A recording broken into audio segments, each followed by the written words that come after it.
Prime Asia TV ਤੇ ਤੁਹਾਡੇ ਸਾਰਿਆਂ ਦਾ ਹੀ ਸਵਾਗਤ। ਮੈਂ ਜੋਗਰਾ ਸਿੰਘ ਕਾਲੋਂ ਅੱਜ ਪ੍ਰੋਗਰਾਮ ਪ੍ਰਾਈਮ ਫੋਕਸ ਦੇ ਵਿੱਚ ਹਾਜ਼ਰੀ ਲਵਾਉਣ ਆਏ ਹਾਂ ਤੇ ਨਾਲ ਪ੍ਰੋਗਰਾਮ ਦੇ ਵਿੱਚ ਮੁੱਖ ਤੌਰ ਦੇ ਉੱਤੇ ਸੀਨੀਅਰ ਜਰਨਲਿਸਟ ਜਤਿੰਦਰ ਪੰਨੂ ਜੀ ਨੇ। ਪੰਨੂ ਸਾਹਿਬ ਸਤਿ ਸ਼੍ਰੀ ਅਕਾਲ ਜੀ, ਨਿੱਘਾ ਸਵਾਗਤ ਜੀ ਤੁਹਾਡਾ। ਜੀ ਸ਼ੁਕਰੀਆ ਜੁਗਰਾਜ ਜੀ, ਸਤਿ ਸ਼੍ਰੀ ਅਕਾਲ। ਪੰਨੂ ਸਾਹਿਬ, ਸੰਧਾਲੀਆ ਸਾਹਿਬ ਦੀ ਗੈਰ ਹਾਜ਼ਰੀ ਦੇ ਵਿੱਚ ਕੋਸ਼ਿਸ਼ ਕਰਾਂਗੇ ਜੀ ਉਹਨਾਂ ਵਾਲੀ ਜ਼ਿੰਮੇਵਾਰੀ ਪੂਰੀ ਕਰ ਸਕੀਏ। ਇੱਕ ਨਹੀਂ, ਦੋ ਜਣੇ ਗੈਰ ਹਾਜ਼ਰ ਨੇ। ਅੱਛਾ, ਦੋਵੇਂ ਕਿਸੇ ਵਿਆਹ 'ਚ ਬਿਜ਼ੀ ਨੇ। ਹਾਂਜੀ। ਤੇ ਦੂਜੇ ਦਾ ਸਾਨੂੰ ਇਸ ਕਰਕੇ ਖਿਆਲ ਰੱਖਣਾ ਪੈਂਦਾ ਕਿਉਂ ਮੈਂ ਕਈ ਸਾਲਾਂ ਤੋਂ ਵੇਖਣ ਡਿਆ ਪਰਮਵੀਰ ਅਜੇ ਤੱਕ 62 ਹੀ ਆ। ਅੱਛਾ ਜੀ। ਨਾ 61 ਹੁੰਦਾ ਨਾ 63 ਹੁੰਦਾ ਤੇ ਉਹਦਾ ਜਿਹੜਾ ਜ਼ਿਆਦਾ ਖਿਆਲ ਰੱਖਣਾ ਪੈਂਦਾ। ਮਤਲਬ ਇਹ ਹੈ ਕਿ ਜਿੱਦਾਂ ਦਾ ਕਾਰਾ ਜਿਹਾ ਹੈਗਾ ਨਾ, ਹਾਂਜੀ, ਉਹ ਸਰੀਰ ਨਾ ਤੇ ਉਹਦੇ 2 ਕਿਲੋ ਵੱਧਦੇ ਆ ਨਾ ਅੱਧਾ ਕਿਲੋ। ਹੁਣ ਜੇ ਘਟੇ ਵੀ ਤੇ ਉਦੋਂ ਹੋਰ ਕੀ ਘਟ ਜੂ, ਉਹ ਉੱਥੇ ਦਾ ਉੱਥੇ ਰਹਿੰਦਾ। ਇਸ ਕਰਕੇ ਉਹਦੀ ਹਾਜ਼ਰੀ ਜ਼ਰੂਰ ਲਾਉਣੀ ਚਾਹੀਦੀ ਹੈ। ਗੱਲ ਤੁਹਾਡੀ ਠੀਕ ਹੈ ਜੀ। ਅਸੀਂ ਬਥੇਰਾ ਉੱਥੇ ਸਰੀ ਜ਼ੋਰ ਲਾਇਆ ਪਰ ਗੱਲ ਬਣੀ ਨਹੀਂ। ਸਰੀ ਵਿੱਚ ਵੀ ਜਾ ਕੇ ਜੇ ਉਹਦਾ ਨਹੀਂ ਸਰਿਆ ਤੇ ਆਪਾਂ ਕੁਝ ਨਹੀਂ ਕਰ ਸਕਦੇ। ਪਰ ਬਹੁਤ ਸਾਰੇ ਲੋਕ ਆ ਜਿਹੜੇ ਇਸ ਜੋੜੀ ਦੇ ਨਾ, ਗੁਰਪ੍ਰੀਤ ਸੰਧਾਂ ਵਾਲੀ ਦੇ ਤੇ ਪਰਮਵੀਰ ਬਾਠ ਦੇ ਉਪਾਸ਼ਕ ਆ, ਖਾਸ ਕਰਕੇ ਇਸ ਗੱਲ ਦਾ ਖਿਆਲ ਰੱਖਦੇ ਆ ਕਿ ਹਫ਼ਤਾ ਕੁ ਲੰਘ ਗਿਆ, ਇਹਨਾਂ ਦੀ ਕੱਟੀ ਲੱਭੀ ਹੈ ਕਿ ਨਹੀਂ ਲੱਭੀ। ਚਲੋ ਆਸ ਰੱਖਦੇ ਹਾਂ ਕਿ ਆ ਸੰਡੇ 'ਚ ਵਿਆਹ 'ਚ ਘੁੰਮਦਿਆਂ ਟਾਈਮ ਕੱਢ ਕੇ ਕਿਤੇ ਸ਼ਾਇਦ ਲੱਭ ਲੈਣਗੇ। ਪੰਨੂ ਸਾਹਿਬ, ਅੱਜ ਤਰੀਕ 19 ਹੋ ਗਈ ਆ ਕਿ ਸਰਕਾਰ ਬਣੀ ਨੂੰ 1 ਮਹੀਨੇ ਤੋਂ 1 ਦਿਨ ਉੱਤੇ ਹੋ ਗਿਆ ਜੀ। ਤੇ ਰਿਪੋਰਟ ਕਾਰਡ ਨਹੀਂ ਜਿੱਦਾਂ ਹੁੰਦਾ ਕਿ ਮਹੀਨੇ ਵਾਲਾ, ਫਿਰ 6 ਮਹੀਨੇ ਵਾਲਾ, ਸਾਲ ਵਾਲਾ। ਹੁਣ ਮਹੀਨੇ ਵਾਲਾ ਰਿਪੋਰਟ ਕਾਰਡ ਇਸ ਸਰਕਾਰ ਦਾ ਕੀ ਕਹਿੰਦਾ? ਵਿਰੋਧੀਆਂ ਨੇ ਆਪਣੇ ਹਿਸਾਬ ਨਾਲ ਗੱਲ ਕਰਨੀ ਹੈ, ਸਰਕਾਰ ਦੇ ਅੰਦਰ ਨੇ ਆਪਣੇ ਹਿਸਾਬ ਨਾਲ ਗੱਲ ਕਰਨੀ। ਤੁਸੀਂ ਕੀ ਨਿਚੋੜ ਕੱਢਦੇ ਹੋ? ਦੇਖੋ, ਤੁਰਪੋ ਅੰਮ੍ਰਿਤਸਰ ਨੂੰ 80 ਕਿਲੋਮੀਟਰ ਪੈਂਦਾ। ਇੱਕ ਆਖੂਗਾ ਵੀ ਇਹਦੇ 'ਚੋਂ ਬਿਆਸ ਲਾਗੇ ਜਾ ਕੇ ਲੈ ਵੀ 40 ਤਾਂ ਲੰਘ ਗਏ। ਦੂਜਾ ਕਹੂਗਾ 40 ਲੰਘ ਗਿਆ ਨੂੰ ਕੀ ਕਰੀ, 40 ਕਿਲੋਮੀਟਰ ਤਾਂ ਅਜੇ ਪਏ ਆ। ਦੋਵਾਂ ਦਾ ਆਪੋ ਆਪਣਾ ਵੇਖਣ ਦਾ ਇੱਕ ਨਜ਼ਰੀਆ ਹੁੰਦਾ। ਜਿਹੜੀ ਰਾਜ ਕਰਦੀ ਪਾਰਟੀ ਆ, ਉਹਨੇ ਆਪਣੀਆਂ ਕਮੀਆਂ ਕਮਜ਼ੋਰੀਆਂ ਨੂੰ ਵੀ ਲੁਕਾ ਕੇ ਜਦੋਂ ਪੇਸ਼ ਕਰਨਾ ਚੰਗਾ ਤੇ ਸਿਰਫ ਚੰਗਾ ਪੇਸ਼ ਕਰਨਾ। ਵਿਰੋਧੀ ਧਿਰ ਹੁੰਦੀ ਇਸ ਕਰਕੇ ਆ ਕਿ ਜਿਹੜੀਆਂ ਗੱਲਾਂ ਸਰਕਾਰ ਨਹੀਂ ਦੱਸਣਾ ਚਾਹੁੰਦੀ ਉਹ ਦੱਸੇ। ਪਰ ਜਦੋਂ ਲੋਕਾਂ ਦੀ ਸੱਥ ਵਿੱਚ ਜਾਂਦੇ ਆ, ਲੋਕ ਅਸਲੀ ਭਗਵਾਨ ਨੇ। ਕਿਸੇ ਨੂੰ ਪੰਚ ਸਰਪੰਚ ਬਣਾਉਣ, ਕਿਸੇ ਨੂੰ ਪਾਰਲੀਮੈਂਟ ਮੈਂਬਰ ਬਣਾਉਣ, ਜਾਂ ਦੋਵਾਂ ਦੇ ਵਿਚਾਲੇ ਕਿਸੇ ਨੂੰ MLA ਜਾਂ ਮੰਤਰੀ ਬਣਾਉਣ, ਰਾਜ ਕਰਨ ਵਾਲੀ ਕੁਰਸੀ ਤੇ ਬਿਠਾਉਣ ਜਾਂ ਆਪੋਜੀਸ਼ਨ ਵਿੱਚ ਬਿਠਾਉਣ, ਸਭ ਤੋਂ ਵੱਡੇ ਭਗਵਾਨ ਲੋਕ ਨੇ। ਜਦੋਂ ਲੋਕਾਂ ਦੀ ਕਚਹਿਰੀ 'ਚ ਆਉਣਾ, ਰਾਜ ਕਰਦੀ ਪਾਰਟੀ ਹੋਵੇ ਜਾਂ ਰਾਜ ਲਈ ਤਰਸਦੀ ਪਾਰਟੀ ਹੋਵੇ, ਦੋਵਾਂ ਧਿਰਾਂ ਨੂੰ ਕੁਝ ਨਾ ਕੁਝ ਸੱਚ ਦੇ ਨੇੜੇ ਤੇੜੇ ਰਹਿ ਕੇ ਗੱਲ ਕਰਨੀ ਚਾਹੀਦੀ ਹੈ। ਹੁਣ ਜਿਹੜੀ ਰਾਜ ਕਰਦੀ ਪਾਰਟੀ ਇਸ ਵੇਲੇ, ਉਹਨਾਂ ਨੇ ਆਖਿਆ ਜੀ ਅਸੀਂ 1 ਮਹੀਨੇ 'ਚ ਆਹ ਕੀਤਾ।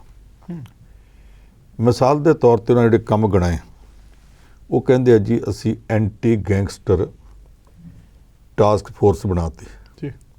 ਦੂਜੇ ਕਹਿੰਦੇ ਆ ਜੀ ਪਿਛਲੇ 1 ਮਹੀਨੇ 'ਚ 5-6 ਥਾਵਾਂ 'ਤੇ ਗੈਂਗਵਾਰ ਦੇ ਵਿੱਚ ਬੰਦੇ ਮਰੇ ਨੇ।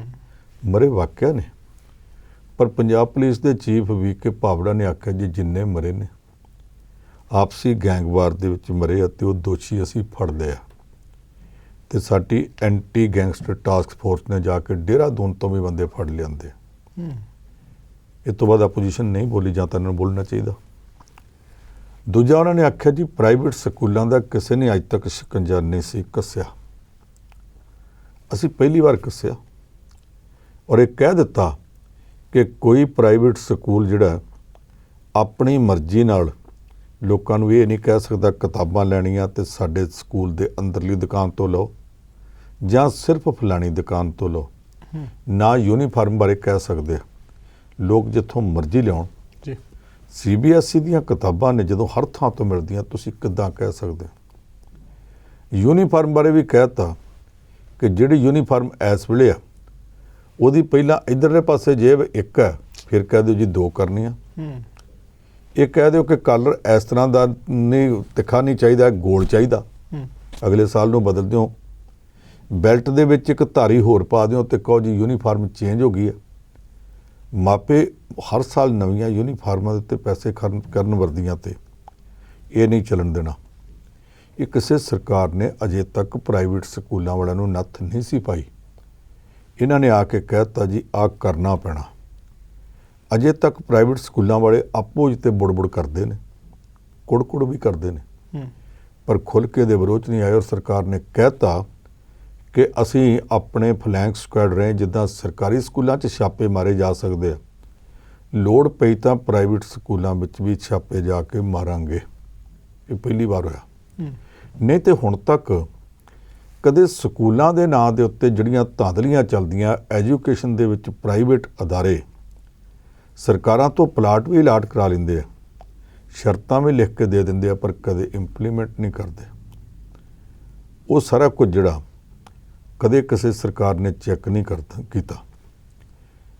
ਇਹਦੇ ਉੱਤੇ ਜੇ ਇਹਨਾਂ ਨੇ ਆਖਿਆ ਚੈੱਕ ਕਰਾਂਗੇ ਤੇ ਲੋਕ ਖੁਸ਼ ਨੇ, ਲੋਕਾਂ ਦੀ ਨਜ਼ਰ 'ਚ ਵੇਖੋ ਤੇ ਉਹ ਖੁਸ਼ ਨੇ, ਪਰ ਆਪੋਜੀਸ਼ਨ ਦੇ ਵਿੱਚ ਕੁਝ ਲੋਕਾਂ ਨੇ ਆਖੀ ਜਾਂਦੇ ਆ ਨਾ, ਜਦੋਂ ਇੱਦਾਂ ਕਰਕੇ ਵਿਖਾਉਣਗੇ ਫਿਰ ਮੰਨ ਲਾਂਗੇ।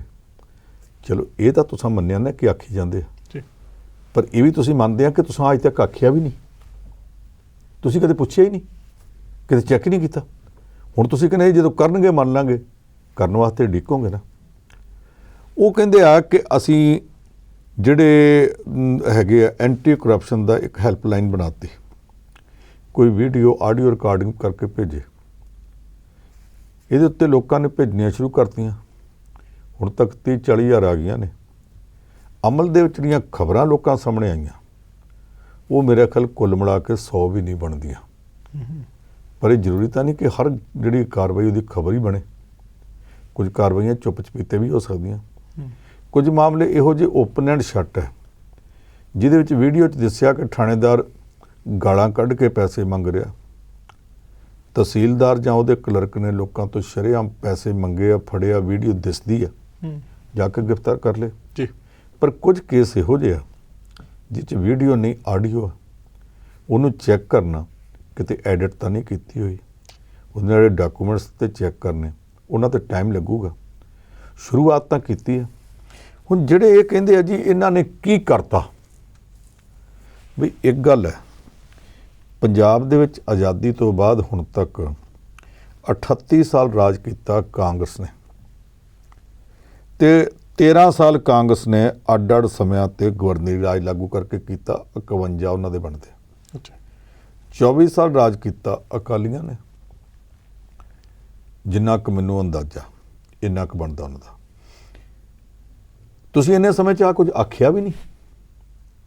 ਜੇ ਤੁਹਾਨੂੰ ਇੰਨਾ ਸਮਾਂ ਜਰਿਆ ਤੇ ਜਿਹੜੀ ਨਵੀਂ ਸਰਕਾਰ ਬਣੀ ਆ, ਜਿਨ੍ਹਾਂ ਦਾ ਪਹਿਲਾਂ ਕਦੇ ਕਿਸੇ ਨੇ ਕੋਈ ਸੋਚਿਆ ਨਹੀਂ ਵੀ ਇਹ ਸਰਕਾਰ ਵੀ ਬਣਾ ਸਕਦੇ ਆ। ਇੱਕ ਦੇ 24 ਸਾਲ, ਉਹ 24 ਹਫ਼ਤੇ ਕੀ 24 ਦਿਨ ਮਸਾਂ ਡੀਕੇ ਆ ਤੇ ਤਲਵਾਰਾਂ ਖਿੱਚ ਤੁਰੇ ਆ। ਦੂਸਰਿਆਂ ਦੇ 38 ਤੇ 13 51 ਸਾਲ ਰਾਜ ਦੇ ਬਣਦੇ ਤੇ ਉਹ 51 ਦਿਨ ਵੀ ਡੀਕਣ ਨੂੰ ਤਿਆਰ ਨਹੀਂ। ਥੋੜ੍ਹਾ ਜਿਹਾ ਅਗਲਿਆਂ ਨੂੰ ਕੰਮ ਤਾਂ ਕਰਕੇ ਵੇਖਣ ਦਿਓ। ਨਾ ਕਰਨਗੇ ਤੁਹਾਡੇ ਕੋਲ ਬਹੁਤ ਮੌਕਾ। ਅਜੇ ਤੇ ਬਜਟ ਪਾਸ ਹੋਣਾ ਜੁਲਾਈ 'ਚ, ਬਹੁਤੀ ਦੂਰ ਨਹੀਂ ਜੀ। ਤੁਸੀਂ ਘੇਰ ਲਿਓ ਸਰਕਾਰ ਨੂੰ, ਪਾਇਓ ਰੌਲਾ ਖੂਬ ਪਾਇਓ। ਹੋ ਸਕਦਾ ਉਦੋਂ ਤੱਕ ਉਹਨਾਂ ਦੇ ਵਿੱਚੋਂ ਵੀ ਕੁਝ ਲੋਕ ਨਾਰਾਜ਼ ਹੋ ਜਾਣ। ਜਿਹੜੀਆਂ ਗੱਲਾਂ ਇਹ ਸਰਕਾਰ ਕਰਦੀ ਪਈ ਆ, ਇਹਦੇ ਮੁੱਢਲੇ ਕਦਮਾਂ ਤੋਂ, ਭਾਵੇਂ ਉਹ ਬਿਜਲੀ ਦਾ ਸਵਾਲ ਹੋਵੇ, ਭਾਵੇਂ ਹੋਰ ਗੱਲਾਂ ਦਾ ਹੋਵੇ, ਜਿਹੜੀ ਪਿਛਲੀ ਸਰਕਾਰ ਨੇ ਆਖਿਆ ਸੀ ਕਿ ਅਸੀਂ ਉਹ ਜਿਹੜੀ ਉਹ ਸੁੰਡੀ ਨਰਮੇ ਨੂੰ ਪੈ ਗਈ ਸੀ ਮਾਲਵੇ 'ਚ, ਉਹਦਾ ਮੁਆਵਜ਼ਾ ਦਿਆਂਗੇ ਜੀ, ਅਨਾਉਂਸ ਕਰਕੇ ਚਲੀ ਗਈ, ਉਹਨਾਂ ਨਹੀਂ ਦਿੱਤਾ। ਨਵੀਂ ਸਰਕਾਰ ਨੇ ਆ ਕੇ ਪੈਸੇ ਰਿਲੀਜ਼ ਕਰਤੇ। ਪਿਛਲੀ ਸਰਕਾਰ 4.5 ਸਾਲ ਕੈਪਟਨ ਅਮਰਿੰਦਰ ਸਿੰਘ ਦੇ ਉੱਤੇ 6 ਮਹੀਨੇ ਅਮਰਿੰਦਰ ਸਿੰਘ ਦੇ ਵਾਰਸਾਂ ਦੇ, ਆਖਰ ਹੈ ਤੇ ਉਸੇ ਪਾਰਟੀ ਦੇ ਉਹਦੇ ਵਾਰਸ ਨੇ, ਉਸੇ ਦੀ ਅਗਵਾਈ 'ਚ ਪਿਛਲੀ ਵਾਰੀ ਜਿੱਤ ਕੇ ਗਏ ਸੀ ਸਾਰੇ। ਉਹਨਾਂ ਨੇ 5 ਸਾਲ ਲੰਘਾਤੇ। ਵਿਦਿਆਰਥੀਆਂ ਦੇ ਸ਼ਡਿਊਲਡ ਕਾਸਟ ਜਾਤੀ ਵਾਲਿਆਂ ਦੇ, ਗਰੀਬਾਂ ਦੇ ਪੈਸੇ ਜਿਹੜੇ ਨਹੀਂ ਸੀ ਦਿੱਤੇ, ਨਵੀਂ ਸਰਕਾਰ ਨੇ ਆ ਕੇ ਰਿਲੀਜ਼ ਕਰ ਦਿੱਤੇ ਆ। ਤੁਸੀਂ ਕੀ ਕਹੋਗੇ ਕਿ ਉਹਨੇ ਗਲਤ ਕਰਤੇ ਆ? ਤੁਸੀਂ ਕਿਉਂ ਨਾ ਕਰਕੇ ਗਏ? ਹੁਣ ਇਹ ਆਖਣਾ ਕਿ ਉਹ ਤਾਂ ਸਾਡੇ ਵੇਲੇ ਦੇ ਸੀ। ਜੇ ਤੁਹਾਡੇ ਵੇਲੇ ਦੇ ਸੀ, ਤੁਸੀਂ ਕਰਕੇ ਕਿਉਂ ਨਾ ਗਏ? ਇੱਕ ਸਵਾਲ ਇਹ ਆਉਂਦਾ ਕਿ ਨਵੀਂ ਸਰਕਾਰ ਨੇ ਆ ਕੇ ਬੈਂਕਾਂ ਨੂੰ ਵੀ ਕਹਿ ਦਿੱਤਾ ਤੇ ਪੰਚਾਇਤਾਂ ਨੂੰ ਵੀ ਕਿ ਜਿਹੜੇ ਬੰਦਿਆਂ ਨੂੰ ਮਰਿਆਂ ਨੂੰ 10-10 ਸਾਲ ਹੋ ਗਏ ਆ, ਸੋਸ਼ਲ ਸਿਕਿਉਰਿਟੀ ਦੀ ਪੈਨਸ਼ਨ ਉਹਨਾਂ ਦੀ ਜਾ ਰਹੀ ਹੈ, ਕਿਸੇ ਦੀ ਬੁਢਾਪਾ ਪੈਨਸ਼ਨ, ਕਿਸੇ ਦੀ ਵਿਧਵਾ ਪੈਨਸ਼ਨ, ਕਿਸੇ ਦੀ ਕੋਈ ਪੈਨਸ਼ਨ, ਉਹ ਕਿੱਦਾਂ ਜਾ ਰਹੀਆਂ ਨੇ? ਇਹ ਸਾਰਾ ਕੁਝ ਗਲਤ ਹੋ ਰਿਹਾ। ਇਸ ਗਲਤ ਦੇ ਉੱਤੇ ਉਹਨਾਂ ਨੇ ਕਹਿ ਕੇ ਕਿ ਜਿੰਨੀ ਪੈਨਸ਼ਨ ਕਿਸੇ ਬੈਂਕ ਦੇ ਵਿੱਚ ਕਿਸੇ ਦੇ ਪਈ ਹੈ, ਜਿਹੜਾ ਬੰਦਾ ਮਰ ਚੁੱਕਾ, ਉਹ ਸਾਰੀ ਵਾਪਸ ਭੇਜੋ। ਕਰੋੜਾਂ ਰੁਪਏ ਵਾਪਸ ਮੰਗਾਏ ਆ ਜੀ, ਔਰ ਅੱਗੇ ਤੋਂ ਕਹਿਤਾ ਸਾਰੀਆਂ ਬੰਦ ਕਰੋ। ਤੁਸੀਂ ਕਿਉਂ ਨਾ ਕੀਤੀਆਂ? ਇਹਨਾਂ 10 ਸਾਲਾਂ 'ਚ ਦੋਵੇਂ ਪਾਰਟੀਆਂ ਦੀਆਂ ਸਰਕਾਰਾਂ ਰਹੀਆਂ, ਤੁਸੀਂ ਕਿਉਂ ਨਾ ਕੀਤੀਆਂ? ਇਹ ਕਰਨੀਆਂ ਚਾਹੀਦੀਆਂ ਸਨ। ਇਹ ਜਿੱਥੇ ਜਿੱਥੇ ਵੀ ਇਸ ਤਰ੍ਹਾਂ ਦੇ ਕਾਲੇ ਮਾਲੇ ਹੁੰਦੇ ਸੀ, ਤੁਸਾਂ ਰੋਕੇ ਨਹੀਂ। ਜੇ ਨਵੀਂ ਸਰਕਾਰ ਆ ਕੇ ਰੋਕਦੀ ਆ, ਭਾਵੇਂ ਅਜੇ ਮੁੱਢਲੇ ਕਦਮ ਨੇ, ਲੋਕਾਂ ਨੂੰ ਕੁਝ ਨਾ ਕੁਝ ਤਰਵਾਸ ਜਿਹਾ ਤੇ ਵੱਜਦਾ ਨਾ।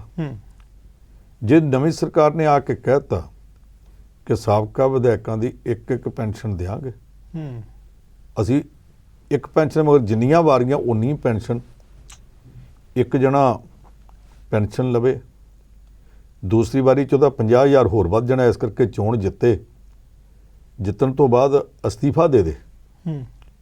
ਸਾਡੇ ਕੋਲ ਇੱਥੇ 3-4 ਕੇਸ ਇਹੋ ਜਿਹੇ ਆ ਜਿਹੜੇ ਕਾਂਗਰਸ ਵੱਲੋਂ ਜਿੱਤੇ, 2 ਸਾਲ ਕਾਂਗਰਸ ਵੱਲੋਂ ਰਹੇ, ਮੁੜ ਕੇ ਅਸਤੀਫਾ ਦੇ ਕੇ ਅਕਾਲੀ ਦਲ 'ਚ ਸ਼ਾਮਲ ਹੋ ਗਏ। ਸੀਟ ਉਹੋ ਹੀ, ਬੰਦਾ ਉਹੋ ਹੀ, ਪਹਿਲਾਂ ਕਾਂਗਰਸ ਵੱਲੋਂ ਸੀ, ਮੁੜ ਕੇ ਅਕਾਲੀ ਦਲ ਵੱਲੋਂ ਜਿੱਤ ਕੇ ਫਿਰ MLA ਬਣ ਗਿਆ, ਫਿਰ ਇੱਕ ਵਾਰੀ ਹੋਰ ਹੋ ਗਈ। ਇੱਦਾਂ ਵਾਰੀਆਂ ਬਣਾਉਣ ਜਿਹੜੇ ਲੱਗੇ ਰਹੇ ਨੇ, ਪੈਨਸ਼ਨਾਂ ਵਧਾਉਣ। ਨਵੀਂ ਸਰਕਾਰ ਕਹਿੰਦੀ ਆ ਅਸੀਂ ਰੋਕਾਂਗੇ, ਤੇ ਠੀਕ ਆ। ਪਿਛਲੇ ਸਮੇਂ 'ਚ ਇੱਕ ਰਿਵਾਜ ਪਿਆ ਸੀ, ਪੁਰਾਣੇ MLA ਤੇ ਪੁਰਾਣੇ ਮੰਤਰੀ ਸਰਕਾਰੀ ਕੋਠੀਆਂ 'ਚੋਂ ਸਮਾਨ ਚੁੱਕ ਕੇ ਲੈ ਜਾਂਦੇ ਸੀ, ਤੇ ਨਵੀਂ ਸਰਕਾਰ ਭਾਵੇਂ ਆਪਣੀ ਪਾਰਟੀ ਦੀ ਆਵੇ ਤੇ ਭਾਵੇਂ ਦੂਜੀ ਪਾਰਟੀ ਦੀ, ਵਿਰੋਧੀਆਂ ਦੀ ਵੀ ਆ ਜਾਏ, ਕਦੇ ਕੋਈ ਪੁੱਛਦਾ ਨਹੀਂ ਸੀ ਕਿ ਕੀ ਲੈ ਗਏ ਤੇ ਕਿੰਨਾ ਲੈ ਗਏ ਤੇ ਕਿੰਨੇ ਲੱਖ ਦਾ ਨੁਕਸਾਨ ਹੋ ਗਿਆ। ਇਹ ਪਹਿਲੀ ਸਰਕਾਰ ਹੈ ਜਿਹਨੇ ਆ ਕੇ ਆਡਿਟ ਕਰਾਇਆ ਕਿ ਜਦੋਂ ਉਹਨਾਂ ਨੂੰ ਕੋਠੀਆਂ ਦਿੱਤੀਆਂ, ਉੱਥੇ ਫਰਿੱਜ ਕਿੰਨੇ ਸੀ, ਪੱਖੇ ਕਿੰਨੇ ਸੀ, LED ਕਿੰਨੇ ਸੀ, ਸਾਰਾ ਕੁਝ ਪੁੱਛਿਆ। ਫਿਰ ਪਤਾ ਲੱਗਾ ਕਿ ਉਹਨਾਂ ਦੇ ਐਲਾਨ ਵਿੱਚ ਪਾਰਟੀਆਂ ਕਰਨ ਵਾਸਤੇ ਟਰਾਲੀ ਘੁਮਾਈ ਜਾਂਦੀ ਸੀ। ਹੋਰ ਕੀ ਕਰਨਾ, ਫਰਿੱਜ, ਪੱਖੇ, LED, ਉਹਦੀ ਟਰਾਲੀ ਘੁਮਾਈ ਜਾਂਦੀ 5-7 ਹਜ਼ਾਰ ਦੀ, ਉਹ ਹੋਵੇਗੀ। ਉਹ ਵੀ ਚੁੱਕ ਕੇ ਕਈ ਮੰਤਰੀ ਸਿਆਣੇ ਬਿਆਣੇ ਬੜੇ ਚੰਗੇ ਰੈਪੂਟੇਸ਼ਨ ਵਾਲੇ ਆਪਣੇ ਘਰੀ ਲੈ ਗਏ। ਇਹ ਪਿਛਲੀਆਂ ਸਰਕਾਰਾਂ ਵੇਲੇ ਵੀ ਹੁੰਦਾ ਰਿਹਾ, ਪਰ ਉਹ ਸਾਰੇ ਕਹਿੰਦੇ ਸੀ ਚੱਲ ਚੋਰਾਂ ਦੇ ਕੱਪੜੇ ਡਾਂਗਾਂ ਦੇ ਕੱਜ ਲੈ ਗਏ, ਪਹਿਲਾਂ ਉਹ ਲੈ ਗਏ, ਮੁੜ ਕੇ ਆਪਾਂ ਲੈ ਜਾਵਾਂਗੇ, ਆ ਹੁੰਦਾ ਰਿਹਾ। ਹੁਣ ਨਵੀਂ ਸਰਕਾਰ ਨੇ ਆ ਕੇ ਆਖਿਆ ਜੀ ਉਹ ਸਾਰੇ ਰੱਖੋ ਇੱਥੇ। ਉਹਨਾਂ 'ਚੋਂ 2-3 ਜਣਾਂ ਨੇ ਆਖਿਆ ਜੀ ਅਸੀਂ ਉਹਦੇ ਪੈਸੇ ਦੇਣ ਨੂੰ ਤਿਆਰ ਹਾਂ, ਇੱਕ ਨੇ ਚੈੱਕ ਵੀ ਭੇਜਤਾ, ਬਾਕੀਆਂ ਨੂੰ ਰਿਕਵਰੀ ਪਾਈ ਆ। ਲੋਕ ਇਹ ਪੁੱਛਦੇ ਆ ਕਿ ਜੇ ਕਿਸੇ ਸਰਕਾਰੀ ਸਕੂਲ ਦਾ ਹੈੱਡ ਮਾਸਟਰ ਜਾਂ ਪ੍ਰਿੰਸੀਪਲ ਉੱਥੋਂ ਚੁੱਪ ਚਪੀਤਾ ਕੰਪਿਊਟਰ ਚੋਰੀ ਕਰਕੇ ਆਪਣੇ ਘਰ ਲੈ ਜੇ, 2 ਟੇਬਲ ਤੇ 3 ਕੁਰਸੀਆਂ ਲੈ ਜੇ, ਉੱਥੇ ਲੱਗਾ AC ਪੁੱਟ ਕੇ ਆਪਣੇ ਘਰ ਲੈ ਜੇ, ਬਾਅਦ ਵਿੱਚ ਪਤਾ ਲੱਗ ਜੇ ਤੇ ਉਹ ਆਖੇ ਮੈਂ ਪੈਸੇ ਦੇ ਦੇਣਾ ਜਾਂ ਮੈਂ ਮੋੜ ਦੇਣਾ, ਤੁਸੀਂ ਮੁੜਵਾਓਗੇ ਜਾਂ ਉੱਤੇ ਚੋਰੀ ਦਾ ਪਰਚਾ ਦਰਜ ਕਰੋਗੇ? ਨਵੀਂ ਸਰਕਾਰ ਨੇ ਅਜੇ ਤੱਕ ਚੋਰੀ ਦੇ ਪਰਚੇ ਨਹੀਂ ਦਰਜ ਕੀਤੇ ਵੀ ਸਰਕਾਰੀ ਮਾਲ ਤੁਸੀਂ ਆਪਣੇ ਘਰ ਕਿੱਦਾਂ ਚੁੱਕ ਕੇ ਲੈ ਜੇ, ਇਹ ਨਹੀਂ ਅਜੇ ਕੀਤੇ। ਪਰ ਇਹ ਉਹਨਾਂ ਨੇ ਕਹਿਤਾ ਵਾਪਸ ਕਰਨਾ ਪਊ ਬੱਚੂ ਜਿਹੜਾ ਤੁਸੀਂ ਲਿਖ ਕੇ ਗਏ। ਅੱਜ ਤੱਕ ਪਿਛਲੀਆਂ ਸਰਕਾਰਾਂ ਨਹੀਂ ਸੀ ਕੀਤਾ। ਇਸ ਪੱਖ ਤੋਂ ਇਹ ਸਰਕਾਰ ਅਜੇ ਤੱਕ ਤਾਂ ਲੋਕਾਂ ਨੂੰ ਚੱਲਦੀ ਠੀਕ ਲੱਗਦੀ ਆ, ਪਰ ਕਈ ਗੱਲਾਂ ਹੈਗੀਆਂ ਨੇ ਜਿਨ੍ਹਾਂ 'ਚ ਲੋਕ ਅਜੇ ਸਮਝਦੇ ਆ ਕਿ ਵਾਅਦੇ ਪੂਰੇ ਨਹੀਂ ਹੋਏ। ਹੁਣ ਤੱਕ ਟਰਾਂਸਪੋਰਟ ਦੇ ਮਾਮਲੇ 'ਚ ਰੌਲਾ ਇੰਨਾ ਪੈਂਦਾ ਸੀ, ਆਹ ਕਰ ਦਿਆਂਗੇ, ਉਹ ਕਰ ਦਿਆਂਗੇ। ਜਿੰਨਾ ਕੁਝ ਅਮਰਿੰਦਰ ਸਿੰਘ ਰਾਜਾ ਵੜਿੰਗ ਕਰ ਗਿਆ, ਉਹਦੀ ਪਾਰਟੀ ਚੋਣਾਂ ਹਾਰੀ, ਉਹ ਆਪਣੀ ਸੀਟ ਜਿੱਤ ਗਿਆ, ਪਰ ਪਾਰਟੀ ਹਾਰੀ, ਉਹ ਵੀ ਸੱਤਾ ਤੋਂ ਬਾਹਰ ਹੋ ਗਿਆ ਜੀ। ਜਿੱਥੇ ਉਹ ਤੁਰ ਗਿਆ ਛੱਡ ਕੇ, ਉੱਥੇ ਦਾ ਉੱਥੇ ਖਲੋਤਾ, ਉਦੋਂ ਅੱਗੇ ਗੱਲ ਨਹੀਂ ਚੱਲ ਰਹੀ। ਨਵੇਂ ਟਰਾਂਸਪੋਰਟ ਮੰਤਰੀ ਲਾਲਜੀਤ ਭੁੱਲਰ ਨੇ ਥਾਂ ਤੇ ਜਾ ਕੇ ਬੱਸਾਂ ਤੇ ਛਾਪੇ ਮਾਰੇ, ਅੱਧੀ ਰਾਤ ਵੀ ਮਾਰੇ, ਬੱਸਾਂ ਘੇਰ ਕੇ ਜੁਰਮਾਨੇ ਵੀ ਪਾਏ, ਕੁਝ ਪਰਮਿਟ ਵੀ ਆਖਿਆ ਕੈਂਸਲ ਕਰ ਦੇਣੇ ਆ। ਉਹ ਜਿੱਥੇ ਜਾਂਦਾ RTA ਸਾਰੇ ਅਫਸਰ ਉਹਦੇ ਨਾਲ ਤੁਰ ਪੈਂਦੇ, ਪਰ ਜਿੱਥੇ ਨਹੀਂ ਜਾਂਦਾ ਉੱਥੋਂ ਵਾਲੇ ਅਫਸਰ ਕਿਉਂ ਨਹੀਂ ਤੁਰਦੇ? ਕੀ ਸਰਕਾਰ ਦਾ ਅਫਸਰਾਂ ਤੇ ਕੰਟਰੋਲ ਨਹੀਂ? ਇਹ ਮੰਤਰੀ ਉਹਨਾਂ ਨੂੰ ਅਜੇ ਤੱਕ ਇਹ ਕਿਉਂ ਨਹੀਂ ਕਹਿ ਸਕਦਾ ਕਿ ਮੈਂ ਆਵਾਂ ਜਾਂ ਨਾ ਆਵਾਂ, ਤੁਹਾਡੇ ਇਲਾਕੇ 'ਚੋਂ ਕੋਈ ਨਜਾਇਜ਼ ਆਪਰੇਸ਼ਨ ਨਹੀਂ ਹੋਣਾ ਚਾਹੀਦਾ? ਉਹ ਸ਼ਾਇਦ ਉਡੀਕ ਹੀ ਕਰਦੇ ਹੁਣ ਵੀ ਭੁੱਲਰ ਸਾਹਿਬ ਆਉਣ ਤੇ ਫੇਰ ਹੀ ਅਸੀਂ ਚੱਲੀਏ। ਇਹੋ ਹੀ ਉਹ ਜਿਹੜਾ ਸ਼ਾਹ ਮੁਹੰਮਦ ਨੇ ਆਖਿਆ ਸੀ ਤੇਜਾ ਸਿੰਘ ਦੀ ਬੜੀ ਉਡੀਕ, ਸਾਨੂੰ ਉਹਦੇ ਆਏ ਬਗੈਰ ਨਾਲ ਲੜਾਂਗੇ। ਇਹਦਾ ਮਤਲਬ ਸਭ ਥਾਵਾਂ ਤੇ ਲਾਲਜੀਤ ਭੁੱਲਰ ਹੀ ਆ ਕਰੇਗਾ। ਅਸੀਂ ਅਮਰਿੰਦਰ ਸਿੰਘ ਰਾਜਾ ਵੜਿੰਗ ਦੇ ਵੇਲੇ ਵੀ ਵੇਖਦੇ ਰਹੇ ਕਿ ਅਫਸਰਾਂ ਵਿੱਚ ਬਹੁਤੇ ਇਹੋ ਜਿਹੇ ਆ ਜਿਨ੍ਹਾਂ ਦਾ ਮੂੰਹ ਖਾਂਦਾ, ਅੱਖਾਂ ਸ਼ਰਮਾਉਂਦੀਆਂ, ਇਸ ਕਰਕੇ ਕਰਦੇ ਨਹੀਂ ਕੁਛ। ਅੱਜ ਸਾਰੇ ਜਲੰਧਰ, ਅੰਮ੍ਰਿਤਸਰ, ਇਹਨਾਂ ਸਾਰੇ ਅੱਡਿਆਂ ਦੇ ਬਾਹਰੋਂ 2-2 ਮੰਜ਼ਲੀਆਂ ਬੱਸਾਂ UP ਨੂੰ ਚੱਲਦੀਆਂ, ਬਿਹਾਰ ਨੂੰ ਚੱਲਦੀਆਂ, ਛੱਤੀਸਗੜ੍ਹ ਨੂੰ, ਝਾਰਖੰਡ ਨੂੰ ਚੱਲਦੀਆਂ, ਦਿੱਲੀ ਇੰਟਰਨੈਸ਼ਨਲ ਏਅਰਪੋਰਟ ਵਾਸਤੇ ਵੀ ਚੱਲਦੀਆਂ ਪਈਆਂ। ਅੱਛਾ, ਉੱਥੇ ਇੱਕ ਕੰਪਨੀ ਦੀਆਂ ਬੱਸਾਂ ਤੇ ਬਕਾਇਦਾ ਚੱਲਦੀਆਂ, ਕਹਿੰਦੇ ਪਰਮਿਟ ਹੈ। ਬਾਕੀ ਕੰਪਨੀਆਂ ਦੀਆਂ ਚੱਲਦੀਆਂ ਨੇ, ਉਹ ਇੱਥੋਂ ਏਅਰਪੋਰਟ ਤੱਕ ਨਹੀਂ ਲਿਜਾ ਸਕਦੇ ਕਿਉਂਕਿ ਉਹਨਾਂ ਕੋਲ ਪਰਮਿਟ ਨਹੀਂ। ਉਹਦੇ ਲਾਗੇ ਜਿੱਥੋਂ ਤੱਕ GT ਰੋਡ ਜਾਂਦੀ ਆ, ਐਕਸਪ੍ਰੈਸਵੇ ਜਾਂਦਾ, ਉੱਥੋਂ ਤੱਕ ਲੈ ਜਾਂਦੇ ਆ। ਉੱਥੇ ਪੁਲਾਂ ਦੇ ਲਾਗੇ ਉਹਨਾਂ ਨੇ ਮਿੰਨੀ ਬੱਸਾਂ ਖੜੀਆਂ ਕੀਤੀਆਂ, ਮੁੜ ਕੇ ਉਹਨਾਂ ਤੇ ਚੜਾ ਕੇ 에ਅਰਪੋਰਟ ਲੈ ਜਾਂਦੇ।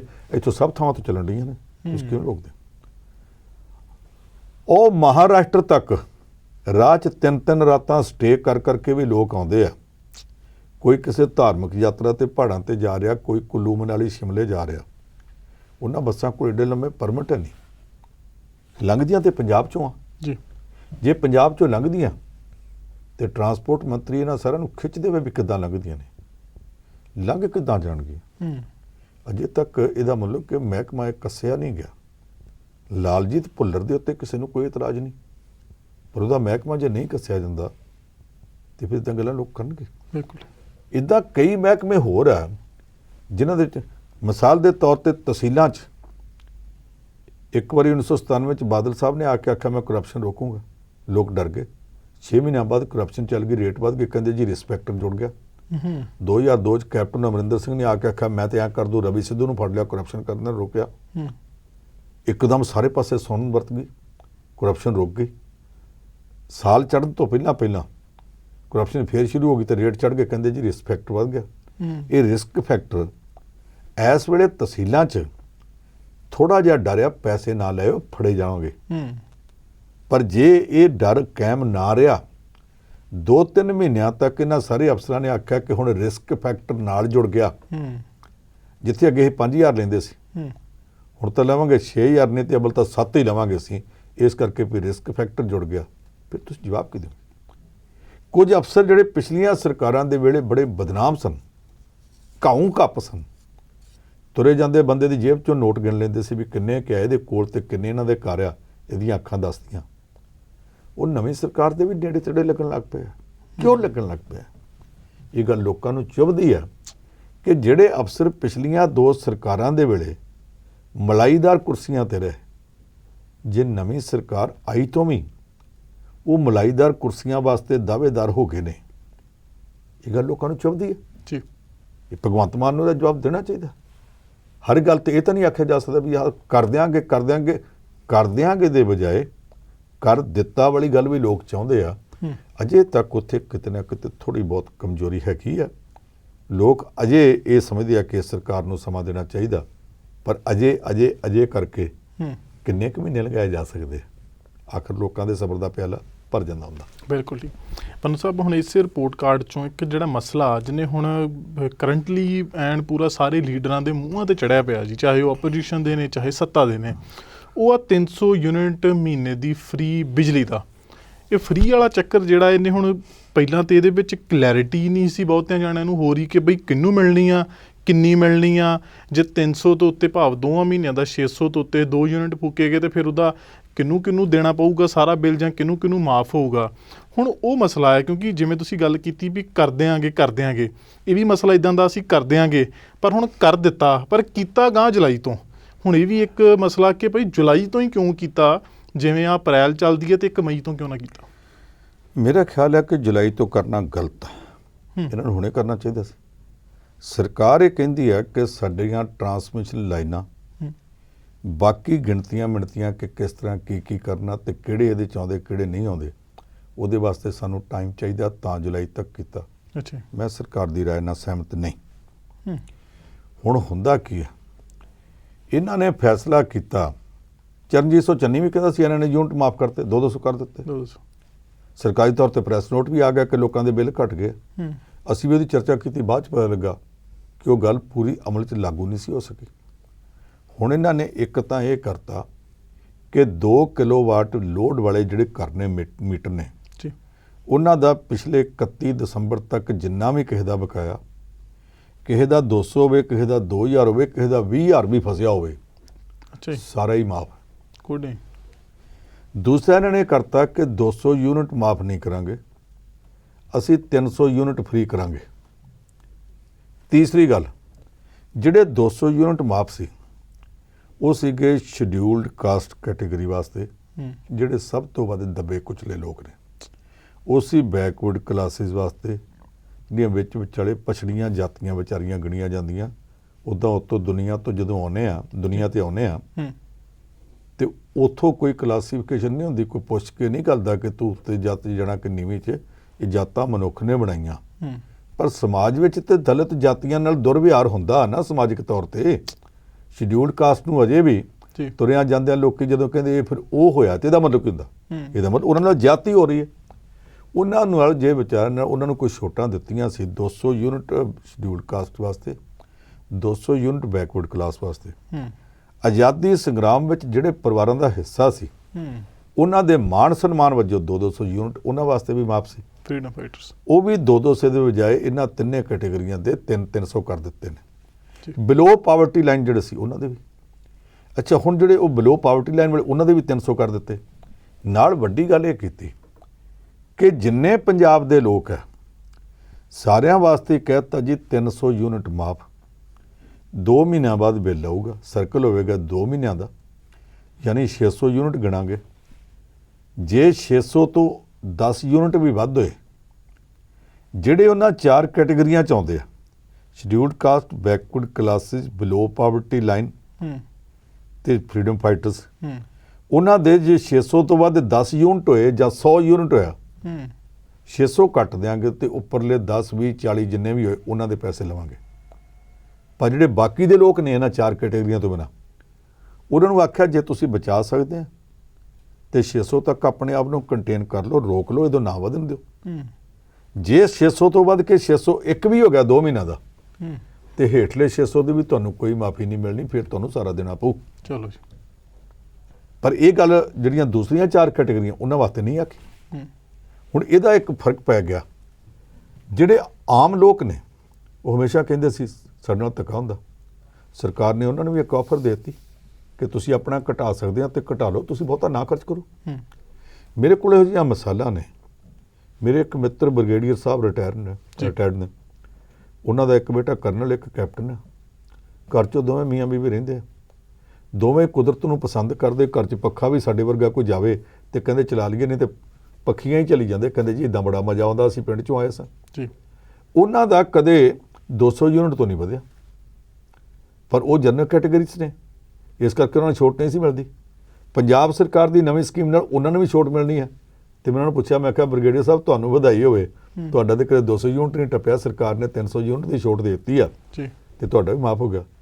ਕਹਿੰਦਾ ਯਕੀਨ ਰੱਖ, ਮੈਂ ਅੱਗੇ ਵੀ ਹਰ ਮਹੀਨੇ ਚੈਰਿਟੀ ਵਾਸਤੇ ਪੈਸੇ ਦਿੰਦਾ, ਲੋਕ ਭਲਾਈ ਵਾਸਤੇ। ਇਹ ਜਿੰਨੇ ਪੈਸੇ ਸਰਕਾਰ ਮੈਨੂੰ ਉਧਰੋਂ ਮਾਫ ਕਰੂਗੀ, ਮੈਂ ਉਹਨੇ ਪੈਸੇ ਚੈਰਿਟੀ ਵਾਸਤੇ ਦੇ ਦੂੰਗਾ, ਵਧਾ ਦੇਣੇ। ਕਹਿੰਦਾ ਮੈਂ ਉਧਰ ਵਧਾ ਦੂੰਗਾ। ਇਹ ਤਾਂ ਨਹੀਂ ਹੋ ਸਕਦਾ ਕਿ ਮੈਂ ਚੱਲਣਾ ਸ਼ੁਰੂ ਕਰ ਦਿਆਂ। ਸਰਕਾਰ ਦੀ ਛੋਟ ਲੈ ਲੂਗਾ ਪਰ ਉਹ ਪੈਸੇ ਦੂਸਰੇ ਪਾਸੇ ਕਰ ਦੂਗਾ। ਇੱਥੇ ਕਈ NRIs ਨੇ ਆਪ ਵਿਦੇਸ਼ ਬੈਠੇ ਕੋਠੀ ਪਾਈ ਹੈ ਜੀ। ਕੋਠੀ ਬੰਦ ਹੈ, ਉਹਦੇ 1 ਜਾਂ 2 ਕਮਰੇ ਆਪਣੇ ਕਿਸੇ ਨੌਕਰ ਨੂੰ ਦਿੱਤੇ। ਨੌਕਰ ਆਪਣੇ ਪਰਿਵਾਰ ਸਮੇਤ ਰਹਿੰਦਾ, ਉੱਥੇ 200-300 ਯੂਨਿਟ ਬਾਲਦੇ ਆ, ਪਰ ਕੋਠੀ ਦਾ ਮੀਟਰ ਤੇ ਵੱਡਾ ਨਾ। ਇਹ ਜਨਰਲ ਕੈਟੇਗਰੀ ਦਾ, ਨੌਕਰ ਦੇ ਨਾਂ ਤੇ ਮੀਟਰ ਨਹੀਂ। ਹੁਣ ਜਦੋਂ ਉਹ ਜਨਰਲ ਕੈਟੇਗਰੀ ਦਾ 2 ਮਹੀਨਿਆਂ ਜੇ 600 ਯੂਨਿਟ ਨਾ ਬਲੇ ਤੇ ਉਸ NRI ਨੂੰ ਭਾਵੇਂ ਅਮਰੀਕਾ 'ਚ ਬੈਠਾ ਹੋਵੇ, ਭਾਵੇਂ ਜਰਮਨੀ 'ਚ, ਉਹਦਾ ਵੀ ਨਾਲ ਹੀ ਮਾਫ ਹੋ ਜਾਣਾ। ਫਾਇਦਾ ਤੇ ਉਹਨਾਂ ਨੂੰ ਵੀ ਹੋ ਗਿਆ ਨਾ। ਬਿਲਕੁਲ ਠੀਕ। ਇਦਾਂ ਦੇ ਕਿੰਨੇ ਲੋਕ ਆ ਜਿਨ੍ਹਾਂ ਦਾ ਫਾਇਦਾ ਹੋ ਜੂ, ਪਰ ਇੱਕ ਨੁਕਸਾਨ ਵੀ ਆ। ਉਹ ਇਹ ਕਿ ਕਈਆਂ ਲੋਕਾਂ ਨੇ ਹੁਣੇ ਹੀ ਦਾਅ ਖੇਡਣਾ ਸ਼ੁਰੂ ਕਰਤਾ।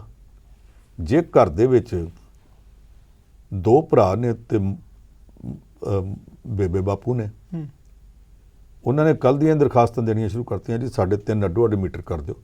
ਸਾਡੀ ਬੇਬੇ ਬਾਪੂ ਨਾਲ ਦੀ ਬਣਦੀ, ਸਾਡੀ ਦੋਵਾਂ ਭਰਾਵਾਂ ਦੀ ਨਹੀਂ ਬਣਦੀ। ਚਲੋ ਚੁੱਲ੍ਹਾ ਇੱਕੋ, ਰਸੋਈ ਇੱਕੋ ਆ। ਉਹ ਇਸ ਕਰਕੇ ਕਿ ਅੱਗੇ ਉਹਨਾਂ ਦੇ ਆਉਂਦੇ ਆ 1400-1500 ਯੂਨਿਟ 2 ਮਹੀਨਿਆਂ ਦੇ। ਹੁਣ ਉਹ ਤਿੰਨੀ ਥਾਈਂ ਵੰਡ ਲੈਣਗੇ। ਬਿਲਕੁਲ ਤਿੰਨੀ ਥਾਈਂ ਵੰਡ ਕੇ ਜੋਗਰਾਜ ਸਿੰਘ ਦੇ ਆ ਜਾਣਗੇ 500 ਯੂਨਿਟ, ਜਤਿੰਦਰ ਪੰਨੂ ਦੇ ਆ ਜਾਣਗੇ 550 ਯੂਨਿਟ, ਠੀਕ ਹੈ, ਤੇ ਤੀਸਰੇ ਦੇ ਰਲਾ ਕੇ 250 ਆ ਜਾਣਗੇ। 600 ਤੋਂ ਤਿੰਨਾਂ ਦੇ ਘਟਾ ਕੇ, ਯਾਨੀ ਇਸ ਤਰ੍ਹਾਂ ਵੀ ਕਰ ਲਓ। ਆ ਜਿਹੜੇ ਹੁਣ ਖੜੇ ਪੈਰ ਇਸ ਤਰ੍ਹਾਂ ਦੀਆਂ ਤਬਦੀਲੀਆਂ ਕਰਦੇ ਪਏ ਆ, ਇਹ ਸਰਕਾਰ ਨੂੰ ਚੈੱਕ ਕਰਨੀਆਂ ਚਾਹੀਦੀਆਂ ਕਿ ਇਹ ਤਾਂ ਇੱਕ ਤਰੀਕੇ ਨਾਲ ਕਾਨੂੰਨ ਨੂੰ ਧੋਖਾ ਦੇਣ ਦੀ ਕੋਸ਼ਿਸ਼ ਆ। ਜੇ ਕੋਈ ਸਿਸਟਮ ਨੂੰ ਐਕਸਪਲੋਇਟ ਕਰਨਾ ਚਾਹੁੰਦਾ, ਧੋਖਾ ਦੇਣਾ ਚਾਹੁੰਦਾ, ਹੁਣ ਤੱਕ ਸਭ ਠੀਕ ਚੱਲਦਾ ਸੀ, ਹੁਣ ਖੜੇ ਪੈਰ ਅਦਲਾ ਬਦਲੀਆਂ ਕਰਨੀਆਂ ਚਾਹੁੰਦਾ, ਉੱਥੇ ਇਹ ਚੈੱਕ ਕੀਤਾ ਜਾਵੇ ਕਿ ਇਹ ਸੱਚੀ ਮੁੱਚੀ ਵੱਖੋ ਵੱਖ ਨੇ ਜਾਂ ਕਾਨੂੰਨ ਨੂੰ ਧੋਖਾ ਦੇਣ ਵਾਸਤੇ ਵੱਖ ਹੋ ਰਹੇ ਨੇ। ਇਹ ਪਤਾ ਲੱਗ ਜੂ। ਇੱਕ ਉੱਪਰਲੀ ਮੰਜ਼ਿਲ ਤੇ ਰਹਿੰਦਾ, ਕਿ ਹੇਠਲੀ ਤੇ, ਦੋਵਾਂ ਦਾ ਮੀਟਰ ਅੱਡੋ-ਅੱਡ ਹੋਣਾ ਚਾਹੀਦਾ, ਹੋ ਸਕਦਾ। ਪਰ ਜੇ ਇਹ ਹੋਵੇ ਇਕੱਠਾ ਹੀ ਕਰ ਰਿਹਾ, ਸਾਰੇ ਇਕੱਠੀ ਰੋਟੀ ਪੱਕਦੀ ਹੈ, ਇੱਦਾਂ ਕਰਨ। ਇਹਨਾਂ ਗੱਲਾਂ ਨੂੰ ਫਿਰ ਸਿਸਟਮ ਨੂੰ ਚੈੱਕ ਕਰਨਾ ਪਊ ਤਾਂ ਕਿ ਸਿਸਟਮ ਜਿਹੜਾ ਉਹਦੀ ਦੁਰਵਰਤੋਂ ਨਾ ਕੋਈ ਕਰ ਸਕੇ। ਸਰਕਾਰ ਨੂੰ ਚੌਕਸੀ ਕਾਫੀ ਰੱਖਣੀ ਪਊਗੀ मैं ये फिर कह दिया कि मैं सरकार की इस राय ਨਾਲ सहमत नहीं कि लोग जुलाई तक उਡੀਕ ਕਰਨ ਕਰ ਰਹੇ ਆ। जुलाई तक ਲੋਕਾਂ ਨੂੰ ਉਡੀਕ ਕਰਨ ਨੂੰ ਕਿਉਂ ਕਹਿੰਦੇ ਹੋ? ਉਹਨਾਂ ਚਿਰ ਤੱਕ ਇਹ ਥੋੜਾ ਕਿ ਤੁਸੀਂ ਉਹਨਾਂ ਨੂੰ ਕੁਝ ਖਾਣ ਨੂੰ ਦੇਣਾ ਤੇ ਉਹਨਾਂ ਨੂੰ ਆਖਿਆ 2-3 ਮਹੀਨੇ ਜਰਾ ਬੁਰਸ਼ ਕਰ ਲਓ, ਚੰਗੀ ਤਰ੍ਹਾਂ ਮੂੰਹ ਹੱਥ ਧੋ ਲਓ, ਜੋ ਦੇਣਾ ਦੇ ਦਿਓ। ਨਹੀਂ ਫਿਰ ਜੇ ਜੁਲਾਈ ਤੋਂ ਦੇਣਾ ਸੀ ਤੇ ਐਲਾਨ ਹੁਣ ਕਿਉਂ ਕਰਨਾ? ਹੁਣ ਤਾਂ ਇਸ ਕਰਕੇ ਕੀਤਾ ਵੀ ਸਰਕਾਰ ਦਾ 1 ਮਹੀਨਾ ਪੂਰਾ ਹੋਇਆ, ਕੁਛ ਉਦੋਂ ਸ਼ਾਇਦ ਕਹਿੰਦੇ ਹੁਣ 3 ਮਹੀਨੇ ਪੂਰੇ ਹੋਇਆ ਤਾਂ ਸ਼ੁਰੂ ਕਰ ਦਿਆਂਗੇ, ਪਰ ਜੋ ਵੀ ਹੈ ਜੁਲਾਈ ਤੱਕ ਉਡੀਕਣ ਦੀ ਲੋੜ ਨਹੀਂ। ਜੋ ਦੇਣਾ ਖੜੇ ਪਰ ਦੇ ਦੇਣਾ ਚਾਹੀਦਾ। ਉਹ ਲਾਲੀਪਾਪ ਵਿਖਾ ਕੇ ਕਿ ਤੁਹਾਡੇ ਲਈ ਰੱਖਿਆ, ਉਹ ਜਿਹੜਾ ਬਾਬੇ ਕਰਦੇ ਹੁੰਦੇ ਸੀ ਕਿ ਪੋਤਾ ਲੈ ਕੇ ਮੇਲੇ 'ਚ ਤੇ ਨਾਲ ਉਹਨੂੰ ਆਖਣਾ ਤੇਰੇ ਵਾਸਤੇ ਉੱਥੋਂ ਨਾ ਮੈਂ ਇੱਕ ਮਖਾਣੇ ਲੈ ਕੇ ਦਊਂਗਾ ਤੈਨੂੰ, ਮਖਾਣੇ ਦੱਸ ਕੇ ਜਾਂ ਕਿ ਛਣਕਣਾ ਲੈ ਕੇ ਛਣਕਾਉਂਦੇ ਤੁਰੇ ਜਾਓ। ਉਹਦੇ ਬਜਾਏ ਜੋ ਕਰਨਾ ਸੀ ਖੜੇ ਪਰ ਕਰ ਹੀ ਦਿੰਦੇ। ਲੋਕਾਂ ਤੋਂ ਮੁੜ ਕੇ ਅਖਵਾਉਣ ਦੀ ਕੀ ਲੋੜ ਹੈ? ਆਸਾਨ ਜਿਹਾ ਕੀ ਕਰਨਾ, ਦੇ ਦੇਣਾ ਚਾਹੀਦਾ ਸੀ। ਚਲੋ ਅੱਛਾ, ਹੁਣ ਪੰਨੂ ਸਾਹਿਬ ਇੱਕ ਜਿਹੜਾ ਮਸਲਾ ਕਿ 3 ਲੱਖ ਕਰੋੜ ਦਾ ਪੰਜਾਬ ਸਿਰ ਕਰਜ਼ਾ ਹੈ ਤੇ ਸਾਰਿਆਂ ਨੂੰ ਪਤਾ ਤਕਰੀਬਨ। ਹੁਣ ਸੀਐਮ ਸਾਹਿਬ ਉਹਨਾਂ ਨੇ ਜਿਹੜਾ ਇਸ ਚੀਜ਼ ਦੇ ਉੱਤੇ ਗੱਲ ਸਪਸ਼ਟ ਕੀਤੀ, ਕਹਿੰਦੇ ਕਿ ਇਹ ਜਿਹੜੇ ਕਰਜ਼ੇ ਵਾਸਤੇ ਪੈਸੇ ਇਹ ਕਿੱਥੇ ਲੱਗੇ ਆ ਇਹ ਸਾਨੂੰ ਤੇ ਨਹੀਂ ਪਤਾ, ਪਰ ਕਹਿੰਦੇ ਵੀ ਇਹ ਜਿਹੜਾ ਕਰਜ਼ਾ ਆ ਇਹਨੂੰ ਹੁਣ ਉਹ ਪੈਸੇ ਗਏ ਕਿਹੜੀ ਜੇਬ ਦੇ ਵਿੱਚ ਆ ਇਹ ਸਾਨੂੰ ਜ਼ਰੂਰ ਪਤਾ ਹੈ ਵੀ ਜੇ ਉਹ ਕਰਪਸ਼ਨ ਦੇ ਜ਼ਰੀਏ ਜਾਂ ਹੋਰ ਕਿਸੇ ਚੀਜ਼ਾਂ ਦੇ ਜ਼ਰੀਏ ਗਏ ਆ, ਹੁਣ ਉਹ ਵਾਪਸ ਕਹਿੰਦੇ ਲਿਆਵਾਂਗੇ ਅਸੀਂ ਜੀ। ਇਹ ਕਿੱਦਾਂ ਲਿਆਉਣਗੇ? ਦੇਖੋ ਲਿਆਉਣ ਤੇ ਆ ਜਾਣ, ਕੇਂਦਰ ਸਰਕਾਰ ਅੱਜ ਕੱਲ੍ਹ ਕਰਦੀ ਹੈ ਨਾ, ਐਨਫੋਰਸਮੈਂਟ ਲਾ ਦਿੱਤੀ, ਫਲਾਨਾ ਬੰਦਾ ਬੜਾ ਤਗੜਾ ਚੋਰ ਆ, ਉਹਦੀ ਪੜਤਾਲ ਕੀਤੀ, ਉਹਦੀ ਪ੍ਰਾਪਰਟੀ ਇੰਨੀ ਜ਼ਬਤ ਕਰ ਲਓ, ਫਲਾਣੇ ਦੀ ਕਰ ਲਓ, ਫਲਾਣੇ ਦੀ ਕਰ ਲਓ, ਫਲਾਣੇ ਦੀ ਕਰ ਲਓ। ਇਹ ਸਰਕਾਰ ਇਹੋ ਜਿਹੇ ਕਾਨੂੰਨ ਵੀ ਕਰ ਸਕਦੀ ਹੈ। ਅੱਛਾ ਜੀ। ਇਹਦੀ ਪੁੱਛ ਪੜਤਾਲ ਕਰਾਈ ਜਾ ਸਕਦੀ ਹੈ, ਪੈੜ ਲੱਭੀ ਜਾ ਸਕਦੀ ਹੈ। ਅੱਜ ਜਦੋਂ 2017 'ਚ ਕੈਪਟਨ ਅਮਰਿੰਦਰ ਸਿੰਘ ਨੇ ਆ ਕੇ ਸਰਕਾਰ ਸਾਂਭੀ, ਆਉਂਦੇ ਹੀ ਰੌਲਾ ਪੈ ਗਿਆ ਕਿ ਇਹ ਸਰਕਾਰ ਬਣਨ ਤੋਂ 6 ਮਹੀਨੇ ਪਹਿਲਾਂ, 6 ਵੀ ਨਹੀਂ 5 ਮਹੀਨੇ ਪਹਿਲਾਂ ਜੀ, ਕੇਂਦਰ ਦੀ ਨਰਿੰਦਰ ਮੋਦੀ ਸਰਕਾਰ ਤੋਂ 31,000 ਕਰੋੜ ਰੁਪਈਆ ਪੰਜਾਬ 'ਚ ਲਿਆਂਦਾ ਗਿਆ। ਲਿਆਂਦਾ ਹੋਰ ਕੰਮ ਲਈ ਸੀ, ਕਨਵਰਟ ਕਰਕੇ ਹੋਰ ਪਾਸੇ ਪਾਤਾ ਤੇ ਮੁੜ ਕੇ ਪਤਾ ਹੀ ਨਹੀਂ ਲੱਗਾ ਉਹ ਕਿੱਥੇ ਖਰਚ ਹੋ ਗਿਆ। ਅਮਰਿੰਦਰ ਸਿੰਘ ਨੇ ਆਖਿਆ ਜੀ ਅਸੀਂ ਲੱਭਾਂਗੇ ਉਹ 31,000 ਕਰੋੜ ਰੁਪਈਆ ਕਿੱਥੇ ਗਿਆ। ਉਹਦੇ ਖਜ਼ਾਨਾ ਮੰਤਰੀ ਜਿਹੜਾ ਮਨਪ੍ਰੀਤ ਸਿੰਘ ਬਾਦਲ ਨੇ ਆਖਿਆ ਸੀ ਲੱਭਾਂਗੇ, ਬਾਅਦ ਵਿੱਚ ਦੋਵੇਂ ਤਰ੍ਹਾਂ ਚੁੱਪ ਕਰ ਗਈਆਂ। ਜਿਨ੍ਹਾਂ ਦੇ ਵੇਲੇ ਆਇਆ ਸੀ ਉਹ ਵੀ ਤੇ ਜਿਨ੍ਹਾਂ ਨੇ ਆਖਿਆ ਇਹ ਲੱਭਾਂਗੇ ਉਹ ਵੀ। ਫਿਰ ਉਹ 31,000 ਕਰੋੜ ਰੁਪਈਆ ਪੰਜਾਬ ਦੇ ਲੋਕਾਂ ਦੇ ਸਿਰ ਹੀ ਪੈ ਗਿਆ ਨਾ। ਇਹ ਕਹਿੰਦੇ ਆ ਜੀ ਅਸੀਂ ਲੱਭਾਂਗੇ ਕਿ ਉਸ 31,000 ਕਰੋੜ ਦੇ ਵਿੱਚੋਂ ਨਾ ਤਾਂ ਕੋਈ ਹਸਪਤਾਲ ਬਣਿਆ, ਨਾ ਕੋਈ ਯੂਨੀਵਰਸਿਟੀ ਬਣੀ, ਸੜਕਾਂ ਟੁੱਟੀਆਂ ਸੀ ਤੇ ਟੁੱਟੀਆਂ ਰਹਿ ਗਈਆਂ। ਉਹ ਪੈਸਾ ਗਿਆ ਕਿੱਥੇ? ਤੇ ਭਗਵੰਤ ਮਾਨ ਨੇ ਜਾਂਦਿਆਂ ਜਾਂਦਿਆਂ ਇੱਕ ਚੋਭ ਲਾਈ ਹੈ, ਕਹਿੰਦਾ ਮੈਨੂੰ ਪਤਾ ਉਹ ਪੈਸਾ ਕਿੱਥੇ ਆ। ਉਸ ਪੈਸੇ 'ਚੋਂ ਅੱਧੇ ਤੋਂ ਜ਼ਿਆਦਾ ਤਾਂ ਪਹਾੜਾਂ ਦੇ ਨਾਲ ਨਾਲ ਵਿਛਿਆ ਪਿਆ। ਅੱਛਾ ਜੀ। ਇਹਦਾ ਮਤਲਬ ਪਤਾ ਕੀ ਹੈ? ਜਿਹੜਾ ਕੰਢੀ ਦਾ ਇਲਾਕਾ ਉਹ ਪਠਾਨਕੋਟ ਤੋਂ ਸ਼ੁਰੂ ਹੋ ਜਾਓ, ਰੋਪੜ ਗਾਂ ਸੀਸਵਾਂ ਜਿੱਥੇ ਕੈਪਟਨ ਅਮਰਿੰਦਰ ਸਿੰਘ ਦਾ ਮਹਿਲ ਆ, ਉਦੋਂ ਵੀ ਗਾਂ ਤੱਕ ਚੱਲ ਜਾਓ। ਪਹਾੜ ਦੇ ਨਾਲ ਨਾਲ ਜਿਹੜੀਆਂ ਬੰਜਰ ਜ਼ਮੀਨਾਂ ਪਈਆਂ ਸੀ ਉੱਥੇ ਵੱਡੇ ਵੱਡੇ ਫਾਰਮ ਹਾਊਸ ਬਣ ਗਏ, ਕੁਝ ਸਿਵਲ ਅਫਸਰਾਂ ਦੇ, ਕੁਝ ਪੁਲਿਸ ਅਫਸਰਾਂ ਦੇ, ਕੁਝ ਇਨਕਮ ਟੈਕਸ ਵਾਲੇ ਅਫਸਰਾਂ ਦੇ, ਕੁਝ ਲੀਡਰਾਂ ਦੇ, ਔਰ ਲੀਡਰ ਦੋਵਾਂ ਪਾਰਟੀਆਂ ਦੇ। ਇੱਥੋਂ ਤੱਕ ਕਿ ਜਿਨ੍ਹਾਂ ਨੇ ਇਨਸਾਫ ਦੇਣਾ ਉਹਨਾਂ ਲੋਕਾਂ ਦੇ ਵੀ ਆ। ਉੱਥੇ ਜਾ ਕੇ ਉਹ ਵੱਡੇ ਵੱਡੇ ਫਾਰਮ ਹਾਊਸ, ਇੱਕ ਦੇ ਮਹਿਲ ਦਾ ਰੌਲਾ ਤੇ ਪੈਂਦਾ ਕਿ ਕੈਪਟਨ ਅਮਰਿੰਦਰ ਸਿੰਘ ਨੇ ਬਣਾਇਆ, ਇੱਕ ਦੇ ਹੋਟਲ ਦਾ ਰੌਲਾ ਤੇ ਪੈਂਦਾ ਕਿ ਸੁਖਬੀਰ ਸਿੰਘ ਬਾਦਲ ਨੇ ਬਣਾਇਆ। ਇਹ ਸਿਰਫ ਦੋ ਦੀ ਗੱਲ ਮੁੜ ਮੁੜ ਕੇ ਕਰੀ ਜਾਂਦੇ ਆ, ਬਾਕੀ ਸਾਰੇ ਕੀ ਆ? ਇਸ ਕੰਢੀ ਦੇ ਲਾਗੇ ਲਾਗੇ ਬਹੁਤ ਸਾਰੇ ਲੋਕਾਂ ਦੇ ਫਾਰਮ ਹਾਊਸ ਆ ਜਿੱਥੇ ਜੇ 15 ਕਰੋੜ ਖਰਚ ਹੋਇਆ ਤੇ 15 ਲੱਖ ਦੱਸਿਆ ਗਿਆ। ਅੱਛਾ। ਅਸਲ ਵਿੱਚ ਉਹ ਕਰੋੜਾਂ ਰੁਪਈਆ ਉੱਥੇ ਲਾਇਆ ਗਿਆ, ਲੱਖਾਂ ਦੱਸਿਆ ਗਿਆ, ਕਿਉਂਕਿ ਉਹ ਅਸਲੀ ਕੀਮਤ ਉਹਨਾਂ ਦੀ ਕਰੋੜਾਂ ਦੀ ਸੀ ਜੀ, ਤੇ ਲੱਖਾਂ 'ਚ ਇਹ ਕਹਿ ਕੇ ਤਾਂ ਜੀ ਬੰਜਰ ਪਈ ਜ਼ਮੀਨ ਸੀ ਅਸਾਂ ਲੈ ਲਈ ਜੀ, ਇੱਦਾਂ ਸੰਭਾਲ ਲਈ ਜੀ। ਉਹ ਹੁਣ ਨਵੀਂ ਇੱਕ ਸਭਿਅਤਾ ਵਸਦੀ ਪਈ ਆ, ਮੁਹੰਜੋ-ਦੜੋ ਤੇ ਹੜੱਪਾ ਦੀ ਸਭਿਅਤਾ ਤੇ ਡੁੱਬ ਗਈ ਸੀ। ਇਹ ਹੁਣ ਲੀਡਰਾਂ ਦੀ ਇੱਕ VIP ਸਭਿਅਤਾ ਪਠਾਨਕੋਟ ਤੋਂ ਲੈ ਕੇ ਸੀਸਵਾਂ ਵਾਲੇ ਕੈਪਟਨ ਅਮਰਿੰਦਰ ਸਿੰਘ ਦੇ ਮਹਿਲ ਤੱਕ ਤੇ ਗਾਂ ਜਿੱਥੋਂ ਹਿਮਾਚਲ ਤੇ ਹਰਿਆਣਾ ਸ਼ੁਰੂ ਹੋ ਜਾਂਦੇ ਉੱਥੋਂ ਤੱਕ ਜੀ, ਇਹ ਸਾਰੀ ਦੀ ਸਾਰੀ ਸਭਿਅਤਾ ਨਾਲ ਨਾਲ ਪਹਾੜਾਂ ਦੇ ਨਾਲ ਸ਼ਿਵਾਲਿਕ ਦੇ ਥੱਲੇ ਵਸ ਗਈ ਆ। ਉਹਦੇ 'ਚ ਕੁਝ ਲੋਕ ਉਹ ਆ ਜਿਹੜੇ ਜੈਨੂਅਨ ਨੇ, ਜਿਨ੍ਹਾਂ ਮਿਹਨਤ ਦੀ ਕਮਾਈ 'ਚੋਂ ਫਾਰਮ ਬਣਾਏ, ਪਰ ਬਾਕੀ ਉਹ ਨੇ ਜਿਨ੍ਹਾਂ ਇੱਥੋਂ ਨਹੀਂ ਉੱਥੋਂ ਸੀ, ਉੱਥੋਂ ਨਹੀਂ ਉੱਥੋਂ ਸੀ। ਦਾ ਲੈ ਤੇ ਪਤਾ ਲੱਗ ਜਾਂਦਾ ਉੱਥੇ ਜਾ ਕੇ। ਕਈਆਂ ਨੇ ਆਪਣੇ ਨਾਂ ਤੇ ਨਹੀਂ ਲਏ, ਇਹੋ ਜਿਹੇ ਵੀ ਅਫਸਰ ਤੇ ਲੀਡਰ ਹੈਗੇ ਨੇ ਜੀ ਜਿਨ੍ਹਾਂ ਨੇ ਆਪਣੇ ਕਿਸੇ ਨੌਕਰ ਦੇ ਨਾਂ ਤੇ ਲੈ ਲਿਆ, नौकर उत्थे बैठाए हैं। हुण जाके पूछो फार्म किहदा, ये तो फलां साहब है ना, वो जो बड़ी बड़ी लंबी कार में आते हैं वो जो है उनका है। तो जे कागजात वेखो तो ना उत्थे नौकर दा लिखिया हुंदा। नौकरां दे नावां ते बेनामी फार्म जिहड़े बनाए ने उन्हां कोल इन्नी आमदन पिछलियां 10 पीढ़ियां दी भी रला लो, शायद अगलियां 10 पीढ़ियां दी भी अंदाजा ला लो किन्नी हो सकदी है, तां भी उन्हां कोल फार्म नहीं बन सकदे, उन्हां दे नां ते बने पए ने। ਉਹ ਜਿਹੜੇ ਆ ਜੇ ਭਗਵੰਤ ਮਾਨ ਇਹੋ ਜਿਹੇ ਫਾਰਮਾਂ ਨੂੰ ਹੱਥ ਪਾਉਂਦਾ, ਪੰਜਾਬ ਦੇ ਲੋਕ ਖੁਸ਼ ਹੋਣਗੇ।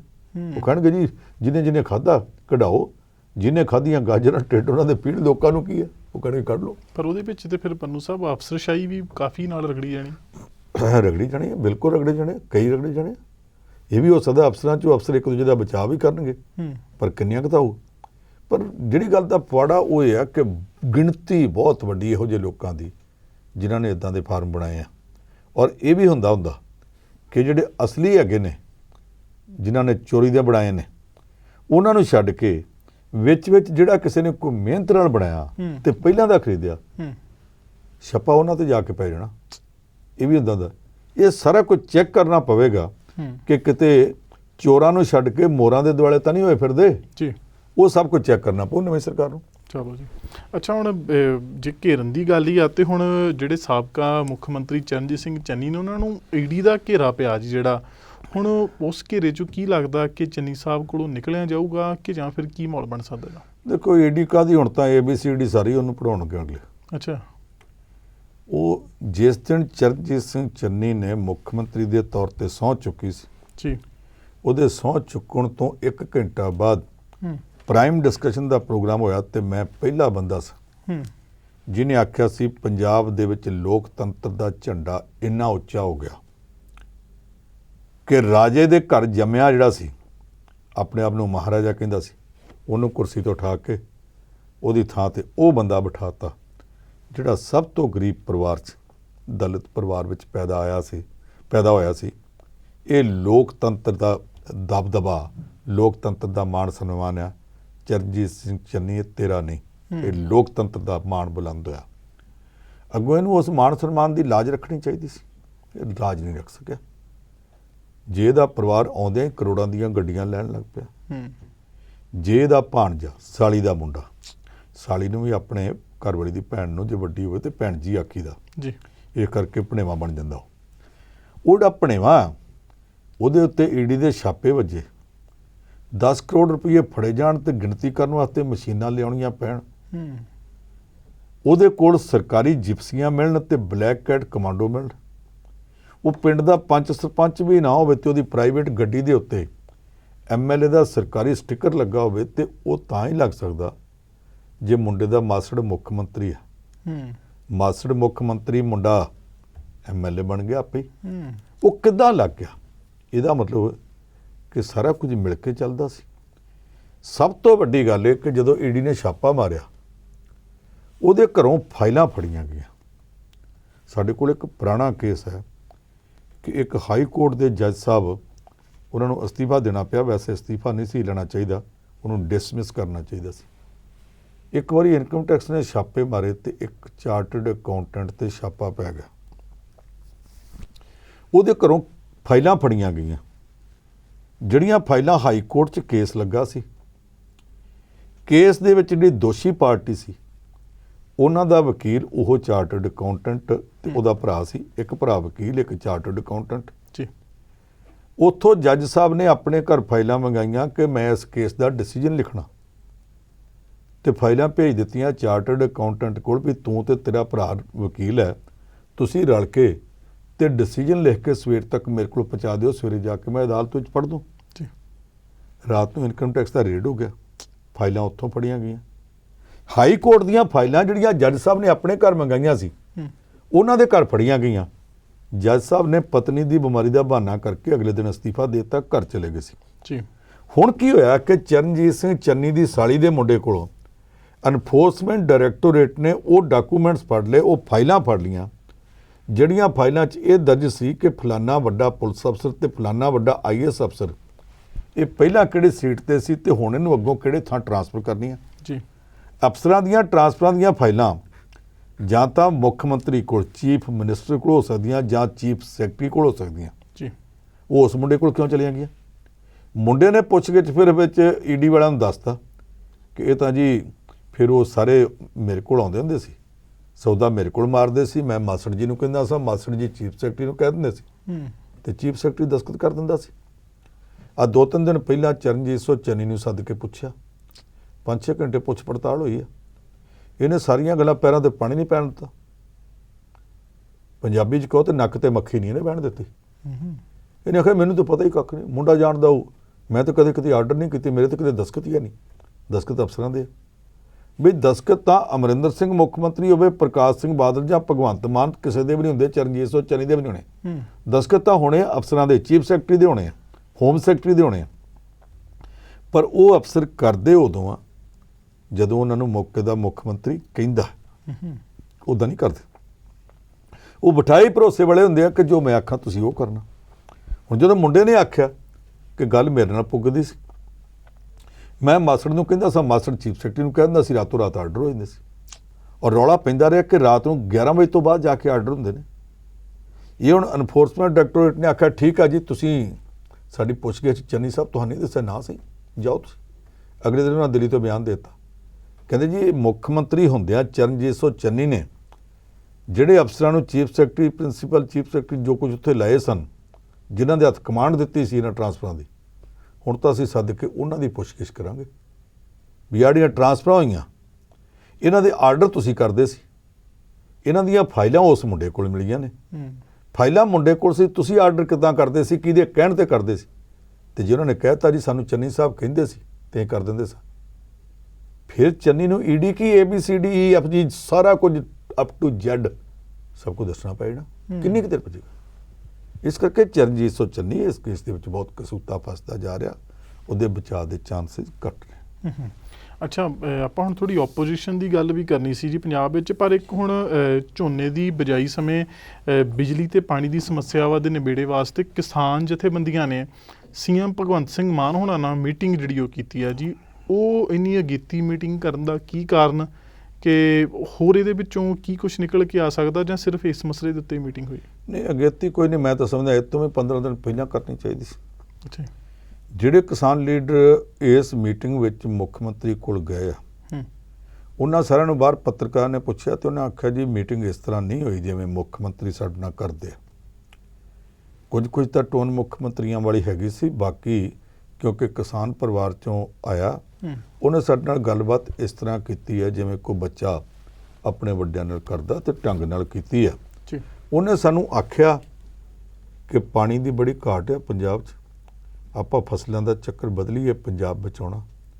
ਅਸੀਂ ਆਖਿਆ ਜੀ ਬਦਲ ਦਿੰਦੇ ਹਾਂ, ਤੁਸੀਂ ਬਾਸਮਤੀ ਤੇ ਫਲਾਣੀਆਂ ਚੀਜ਼ਾਂ ਦੀ MSP ਵਾਸਤੇ ਸਾਡੀ ਮਦਦ ਕਰ ਦਿਓ, ਘੱਟ ਪਾਣੀ ਵਾਲੀਆਂ ਫਸਲਾਂ ਬੀਜਣ ਲੱਗ ਪੈਂਦੇ ਆ, ਦੂਸਰੀਆਂ ਫਸਲਾਂ ਦੀ ਗੱਲ ਕਰਨੀ ਹੈ। ਮੁੱਖ ਮੰਤਰੀ ਬਿਆਨ ਸਿੰਘ ਦੇ ਵੇਲੇ, ਚਰਨ ਸਿੰਘ ਬਰਾੜ ਦੇ ਵੇਲੇ, ਰਜਿੰਦਰ ਕੌਰ ਭੱਠਲ ਦੇ ਵੇਲੇ, ਬਾਦਲ ਸਾਹਿਬ ਤੇ ਕੈਪਟਨ ਅਮਰਿੰਦਰ ਦੇ ਵੇਲੇ ਇਹ ਮੰਗ ਹੁੰਦੀ ਰਹੀ ਕਿ ਫਸਲ ਚੱਕਰ ਬਦਲੋ, ਕੇਂਦਰ ਸਰਕਾਰ ਵੀ ਕਹਿੰਦੀ ਰਹੀ ਹੈ। ਪਰ ਜਿਹੜੇ ਕਿਸਾਨਾਂ ਨੇ ਫਸਲ ਚੱਕਰ ਬਦਲਣਾ, ਉਹਨਾਂ ਦੀ ਕੋਈ ਬਾਂਹ ਫੜੋ, ਕੋਈ ਖਰਚਾ ਹੁੰਦਾ, ਉਹ ਲੋਕ ਖਰਚਾ ਕਿੱਥੋਂ ਕਰਨ? ਤੁਸੀਂ ਉਸ ਖਰਚੇ 'ਚ ਮਦਦ ਕਰ ਦਿਓ, ਲੋਕ ਚੱਕਰ ਬਦਲ ਦੇਣਗੇ। ਹੁਣ ਇੱਕ ਗੱਲ ਤਾਂ ਇਹ ਆ ਜਿਹਦੇ ਬਾਰੇ ਮੀਟਿੰਗ ਹੋਈ ਆ ਤੇ ਇੱਕਦਮ ਕੋਈ ਹੱਲ ਨਿਕਲਿਆ ਨਹੀਂ, ਅਜੇ 5-4 ਵਾਰ ਹੋਰ ਮੀਟਿੰਗ ਹੋਵੇਗੀ। ਅਸੀਂ ਆਸ ਰੱਖੀਏ ਕਿ ਜਿੱਧਰ ਨੂੰ ਗੱਲ ਤੁਰੀ ਆ, ਕਿਸਾਨ ਲੀਡਰਾਂ ਦਾ ਵੀ ਰੁਖ ਪੋਜ਼ਿਟਿਵ ਆ, ਹਾਂ ਪੱਖੀ ਆ ਕਿ ਇਹਦਾ ਹੱਲ ਕੱਢਣਾ ਚਾਹੀਦਾ। ਜਿਸ ਤਰ੍ਹਾਂ ਕੇਂਦਰ ਸਰਕਾਰ ਨਾਲ ਟਕਰਾਅ ਵਾਲਾ, ਉੱਦਾਂ ਪੰਜਾਬ ਦੀ ਨਵੀਂ ਸਰਕਾਰ ਨਾਲ ਟਕਰਾਅ ਵਾਲਾ ਨਹੀਂ, ਤੇ ਨਵੀਂ ਸਰਕਾਰ ਦਾ ਵੀ ਨਹੀਂ, ਕੋਈ ਰਾਹ ਕੱਢ ਲੈਣ। ਦੂਜੀ ਗੱਲ ਕੀ ਹੈ, ਇੱਥੇ ਪੰਜਾਬ 'ਚ ਕੁਝ ਥਾਵਾਂ ਤੇ ਤਜਰਬੇ ਹੋ ਰਹੇ। ਮੇਰੀ ਆਪਣੀ ਜਾਣਕਾਰੀ ਮੁਤਾਬਕ ਇਸ ਵੇਲੇ 10,000 ਏਕੜ ਤੋਂ ਵੱਧ ਥਾਵਾਂ ਦੇ ਉੱਤੇ ਉਹ ਝੋਨਾ ਬੀਜਿਆ ਜਾ ਰਿਹਾ ਜਿਹੜਾ ਝੋਨਾ ਬਗੈਰ ਪਾਣੀ ਤੋਂ ਪਾਲਿਆ ਜਾ ਰਿਹਾ। ਉਹ ਕਹਿੰਦੇ ਜੀ ਕੱਦੂ ਕਰਨ ਦੀ, ਰੌਣੀ ਕਰਨ ਦੀ ਕੋਈ ਲੋੜ ਨਹੀਂ। ਉਹ ਕਹਿੰਦੇ ਜੀ ਜਿਹੜਾ ਤੁਸੀਂ ਇੱਕ ਥਾਂ ਤੇ ਪਹਿਲਾਂ ਪਨੀਰੀ ਬੀਜਦੇ ਆ, ਉੱਥੋਂ ਪੁੱਟ ਕੇ ਮੁੜ ਕੇ ਦੂਜੀ ਥਾਂ ਤੇ ਲਾਉਂਦੇ ਆ, ਇਹ ਗੈਰ ਕੁਦਰਤੀ ਢੰਗ ਆ। ਕੁਦਰਤੀ ਢੰਗ ਇਹ ਆ ਕਿ ਬੀਜ ਧਰਤੀ 'ਚ ਡਿੱਗੇ ਤੇ ਉੱਥੋਂ ਉੱਗੇ, ਸਿੱਧੀ ਬਿਜਾਈ। ਉਹ ਕਹਿੰਦੇ ਅਸੀਂ ਇਦਾਂ ਕਰਦੇ ਹਾਂ, ਉਹਦੇ ਉੱਤੇ ਕਿਸੇ ਕਿਸਮ ਦਾ ਕੋਈ ਪਾਣੀ ਨਹੀਂ ਦਿੰਦੇ, ਪਾਣੀ ਪਹਿਲਾਂ ਦੇ ਲਈਦਾ, ਜਦੋਂ ਵੱਤਰ ਠੀਕ ਹੋਵੇ ਉਦੋਂ ਵਾਹ ਕੇ ਤੇ ਉਹਦੇ ਵਿੱਚ ਅਸੀਂ ਝੋਨਾ ਬੀਜਦੇ ਹਾਂ। ਝੋਨਾ ਜਦੋਂ ਉਗਣਾ ਉਹਨੂੰ ਉੱਤੇ ਖਲੋਤਾ ਪਾਣੀ ਨਹੀਂ ਚਾਹੀਦਾ, ਉਹਨੂੰ ਨਵੀਂ ਥੱਲਿਓਂ ਚਾਹੀਦੀ ਹੈ, ਸਿੱਲ ਚਾਹੀਦੀ ਹੈ, ਉੱਪਰੋਂ ਉਹਨੂੰ ਕੁਦਰਤੀ ਹਵਾ ਚਾਹੀਦੀ ਹੈ। ਉਹ ਕਹਿੰਦੇ ਜਿਹੜੀ ਕੁਦਰਤੀ ਹਵਾ ਨਹੀਂ ਆ ਰਹੀ ਉਹਦੇ ਨਾਲ ਇਸ ਝੋਨੇ ਦੀ, ਇਸ ਚਾਵਲ ਦੀ ਰਿਚਨੈਸ, ਇਹਦੀ ਜਿਹੜੀ ਫੂਡ ਵੈਲਿਊ ਉਹ ਵੀ ਖਰਾਬ ਹੁੰਦੀ ਹੈ। ਉਹ ਦੂਸਰਾ ਤਰੀਕਾ ਦੱਸਦੇ ਆ। ਉਹ ਪਹਿਲਾਂ ਥੋੜ੍ਹੇ ਜਿਹੇ ਥਾਵਾਂ ਤੋਂ ਸ਼ੁਰੂ ਹੋਇਆ। ਆ ਗੁਰਾਇਆ ਦੇ ਲਾਗੇ ਗੁੱਡ ਗਰੋ ਫਾਰਮ ਵਾਲੇ ਨੇ ਅਵਤਾਰ ਸੋਹਰੀ, ਉਹ ਹਰ ਸਾਲ ਨਹੀਂ, ਹਰ ਹਫ਼ਤੇ ਹੀ ਖੇਤੀ ਸਤਸੰਗ ਕਰਦੇ ਆ। ਅੱਛਾ ਜੀ। ਸਤਸੰਗ ਤੇ ਧਾਰਮਿਕ ਹੁੰਦੇ ਆ ਨਾ, ਉਹ ਖੇਤੀ ਸਤਸੰਗ ਕਰਦੇ ਆ। ਪੰਜਾਬ 'ਚੋਂ ਅੱਡ-ਅੱਡ ਥਾਵਾਂ ਤੋਂ ਲੋਕ ਆਉਂਦੇ ਆ ਅਵਤਾਰ ਸੋਹਰਾਂ ਕੋਲ। ਉੱਥੇ ਜਾ ਕੇ ਇਹ ਫਿਰ ਉਹਨਾਂ ਨੂੰ ਦੱਸਦੇ ਆ ਕਿ ਇੱਦਾਂ ਲਾਓ, ਇੱਦਾਂ ਲਾਓ, ਇੱਦਾਂ ਲਾਓ। ਅੱਛਾ ਜੀ। ਇੱਕ ਖੇਤ 'ਚ 3-3 ਫਸਲਾਂ ਇੱਕ ਦੂਜੀ ਦੇ ਵਿੱਚ ਲਾਉਂਦੇ ਨੇ ਔਰ ਬਾਕੀਆਂ ਤੋਂ ਝਾੜ ਵੱਧ ਦਿੰਦੇ ਨੇ। ਇਹ ਦੱਸਦੇ ਨੇ ਕਿ ਗੰਨਾ ਜਿਹੜਾ ਉਹਦੀਆਂ ਪੋਰੀਆਂ ਲੰਮਾ ਪਾ ਕੇ ਨਾ ਬੀਜੋ, ਤੇ ਜਦੋਂ ਬੀਜਣਾ ਤੇ ਜਿੱਥੇ ਬੀਜਣਾ ਇੱਕ ਗੰਨੇ ਦੀ ਸਿਰਫ ਇੱਕ ਅੱਖ ਯਾਨੀ ਇੱਕ ਗੰਢ ਰੱਖੋ, ਉਹਦੀਆਂ 3-4 ਗੰਢਾਂ ਰੱਖਣ ਦੀ ਲੋੜ ਨਹੀਂ। ਅੱਛਾ ਜੀ। ਇਹ ਬੀਜ ਵੀ ਕਹਿੰਦੇ ਆ ਜੀ ਚੌਥਾ ਪੰਜਵਾਂ ਹਿੱਸਾ ਮਸਾ ਬੀਜਣ ਦੀ ਲੋੜ ਹੈ, ਵਾਧੂ ਨਹੀਂ। ਗੰਢ ਜਿਹੜੀ ਇੱਕ ਫਾੜੀ ਕਹਿ ਦਿੰਦੇ ਨੇ। ਗੰਢ ਜਿਹੜੀ ਆ ਨਾ, ਜਿੱਥੇ ਗੰਨੇ ਤੇ ਤੁਸੀਂ ਵੇਖੋ ਤੇ ਗੰਢਾਂ ਬਣੀਆਂ ਹੁੰਦੀਆਂ ਇਸ ਤਰ੍ਹਾਂ, ਉਹ ਜਿਹੜੀਆਂ ਗੰਢਾਂ ਨੇ ਜਿੰਨੀਆਂ, ਉਹ ਗੰਨੇ ਦੀਆਂ ਅੱਖਾਂ ਉਹਨਾਂ ਨੇ ਪੁੱਗਣਾ ਹੁੰਦਾ। ਉਹ ਕਹਿੰਦੇ ਜੀ ਉੱਪਰਲੀ ਹੇਠਲੀ ਕੋਈ ਲੋੜ ਨਹੀਂ, ਇੱਕ ਸਿਰਫ ਗੰਢ ਹੋਵੇ। ਤੇ ਆਮ ਤੌਰ ਤੇ ਕਿਸਾਨ ਉਹਨੂੰ ਗੰਨੇ ਨੂੰ ਇਸ ਤਰ੍ਹਾਂ ਬੀਜਦਾ। ਉਹ ਕਹਿੰਦੇ ਨਾ, ਕੁਦਰਤੀ ਤੌਰ ਤੇ ਗੰਨੇ ਨੂੰ ਇਸ ਤਰ੍ਹਾਂ, ਕਿਉਂਕਿ ਗੰਨੇ ਨੇ ਤਾਂ ਨੂੰ ਜਾਣਾ। ਉਹ ਅੱਛਾ, ਉਹ ਜਿੱਥੇ ਜਿਹੜੇ ਲੋਕ ਉਹਨਾਂ ਤੋਂ ਸਿੱਖ ਕੇ ਗਏ ਆ ਕੁਦਰਤੀ ਖੇਤੀ, ਉਸ ਕੁਦਰਤੀ ਖੇਤੀ ਨੂੰ ਅਸੀਂ ਪ੍ਰਮੋਟ ਕਰੀਏ। ਇੱਥੇ ਬਟਾਲੇ ਲਾਗੇ ਸਰਦਾਰ ਗੁਰਮੁਖ ਸਿੰਘ ਕੋਦਰੇ ਦੀ ਖੇਤੀ ਕਰਦਾ ਜੀ। ਸਾਰਿਆਂ ਨੂੰ ਪਤਾ ਗੁਰੂ ਨਾਨਕ ਸਾਹਿਬ ਨੇ ਕੋਦਰੇ ਦੀ ਰੋਟੀ ਖਾਧੀ ਸੀ ਕਿਰਤੀ ਭਾਈ ਲਾਲੋ ਦੇ ਘਰ ਜਾ ਕੇ। ਉਹ ਕੋਦਰੇ ਦੀ ਰੋਟੀ ਹੁਣ ਕੁਝ ਲੋਕਾਂ ਨੂੰ ਸਵਾਦ ਨਹੀਂ ਲੱਗਦੀ, ਸਾਡੇ ਵਰਗੇ ਲੋਕ ਖਾਂਦੇ ਅਸੀਂ, ਹੌਲੀ ਹੌਲੀ ਸਵਾਦ ਬਣ ਜਾਂਦਾ। ਤੁਹਾਨੂੰ ਪਹਿਲਾਂ ਪਹਿਲ ਤੁਸੀਂ ਫਿੱਕੀ ਚਾਹ ਪੀਵੋ, ਤੁਹਾਨੂੰ ਸਵਾਦ ਨਹੀਂ ਲੱਗਦੀ, ਹੌਲੀ ਹੌਲੀ ਤੁਹਾਡਾ ਸਵਾਦ ਬਣ ਜਾਂਦਾ। ਕੁਝ ਨੂੰ ਨਹੀਂ, ਬਹੁਤਿਆਂ ਨੂੰ ਨਹੀਂ ਸਵਾਦ ਲੱਗਦੀ। ਅੱਛਾ, ਫਿਰ ਜਿਹੜੇ ਬਾਹਰੋਂ ਆਉਂਦੇ ਆ ਉਹ ਆ ਕੇ ਕਹਿੰਦੇ ਜੀ ਅਸੀਂ ਤਾਂ ਤੁਹਾਡੀ ਮਿੱਠੀ ਪੀ ਨਹੀਂ ਸਕਦੇ, ਅਸੀਂ ਫਿੱਕੀ ਪੀਣੀ ਹੈ। ਅੱਛਾ, ਇਸੇ ਤਰ੍ਹਾਂ ਹੀ ਕੋਦਰੇ ਦੀ ਰੋਟੀ ਜਿਨ੍ਹਾਂ ਨੂੰ ਸਵਾਦ ਲੱਗਣ ਲੱਗ ਪਈ, ਉਹਨਾਂ ਨੂੰ ਪਤਾ ਲੱਗੂਗਾ ਕਿ ਦੂਜੀ ਕਣਕ ਮੱਕੀ ਨਾਲੋਂ ਕੋਦਰੇ ਦੇ ਵਿੱਚ ਤਾਕਤ ਵੱਧ ਆ। ਉਹ ਕੋਦਰੇ ਦੀ ਖੇਤੀ ਪੰਜਾਬ ਦੇ ਵਿੱਚ ਕਿਸੇ ਨੇ ਮਾਨਸਾ ਬੁਢਲਾਡਾ ਵੀ ਕਰਨਾ ਹੋਵੇ ਤਾਂ ਸਾਡੇ ਬਟਾਲੇ ਤੋਂ ਵਿਚਾਰਾ ਗੁਰਮੁਖ ਸਿੰਘ ਆਪਣਾ ਕੰਮ ਛੱਡ ਕੇ ਵੀ ਲੋਕਾਂ ਨੂੰ ਉੱਥੇ ਦੱਸਣ ਵਾਸਤੇ ਜਾਂਦਾ ਏਡੀ ਦੂਰ ਤੱਕ ਕਿ ਤੁਸੀਂ ਕਰੋ। ਇਹ ਸਰਕਾਰ ਉਸ ਪਾਸੇ ਯਤਨ ਕਰੇ, ਕਿਸਾਨ ਜਥੇਬੰਦੀਆਂ ਵੀ ਕਰਨ। ਮੈਂ ਵਿਦੇਸ਼ਾਂ 'ਚ ਵੇਖ ਕੇ ਆਇਆ, ਉੱਥੇ ਕਿਸਾਨਾਂ ਦੀਆਂ ਜਥੇਬੰਦੀਆਂ, ਮਜ਼ਦੂਰਾਂ ਦੀਆਂ ਜਥੇਬੰਦੀਆਂ ਹੱਕਾਂ ਵਾਸਤੇ ਲੜਦੀਆਂ ਨੇ, ਪਰ ਨਾਲ ਮਜ਼ਦੂਰਾਂ ਦੀਆਂ ਜਥੇਬੰਦੀਆਂ ਆਪਣੇ ਮਜ਼ਦੂਰਾਂ ਨੂੰ ਕੰਮ ਵਾਸਤੇ ਵੀ ਟ੍ਰੇਨਿੰਗ ਦਿੰਦੀਆਂ ਕਿ ਫਲਾਨਾ ਕੰਮ ਤੁਸੀਂ ਇੱਦਾਂ ਨਹੀਂ ਇੱਦਾਂ ਕਰੋ। ਕਿਸਾਨਾਂ ਦੀਆਂ ਜਥੇਬੰਦੀਆਂ ਕਿਸਾਨਾਂ ਨੂੰ ਇਹ ਵੀ ਦੱਸਦੀਆਂ ਕਿ ਫਲਾਨੀ ਫਸਲ ਇਸ ਤਰ੍ਹਾਂ, ਫਲਾਨੀ ਇਸ ਤਰ੍ਹਾਂ ਕਰੋ, ਉਹਨਾਂ ਨੂੰ ਅਗਵਾਈ ਕਰਦੀਆਂ ਨੇ ਜੀ।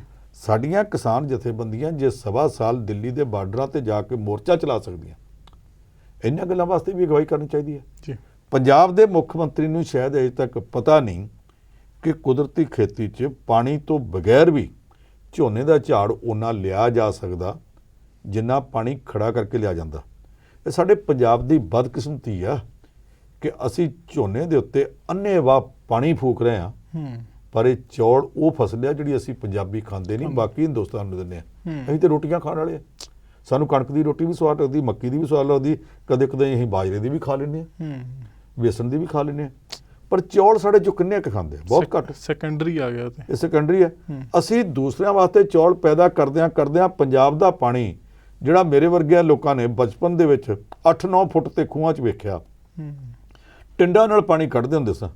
ਜੇ ਪਾਣੀ 12-13 ਘੰਟੇ ਜੋਗ ਵਗਦੀ ਰਹਿੰਦੀ ਸੀ, ਖੂਹ ਚੱਲਦਾ ਰਹਿੰਦਾ ਸੀ ਤੇ ਪਾਣੀ ਦਾ ਲੈਵਲ ਥੱਲੇ ਚਲਾ ਜਾਂਦਾ ਸੀ, ਕਹਿੰਦੇ ਸੀ ਮਾਲ ਤਰ ਗਈ ਹੈ, ਯਾਨੀ ਟਿੰਡਾਂ ਵਾਲੀ ਮਾਲ ਚੇਨ ਜਿਹੜੀ ਆ ਉੱਤੇ ਤਰਨ ਲੱਗ ਪੈਂਦੀ। ਫਿਰ ਦੂਜੇ ਖੂਹ ਤੋਂ ਲਿਆ ਕੇ 2 ਟਿੰਡਾਂ ਹੋਰ ਜੋੜ ਦਿੰਦੇ ਸੀ, ਉਹ 1 ਫੁੱਟ ਨੀਵਾਂ ਚੱਲ ਜਾਂਦਾ, ਖੂਹ ਫਿਰ ਚੱਲ ਪੈਂਦਾ ਸੀ। ਅਸੀਂ 8-10 ਫੁੱਟ ਦੇ ਉੱਤੇ ਪਾਣੀ ਵਹਿੰਦੇ ਰਹੇ, ਹੁਣ 300 ਫੁੱਟ ਤੋਂ ਥੱਲੇ ਚਲਾ ਗਿਆ ਜੀ।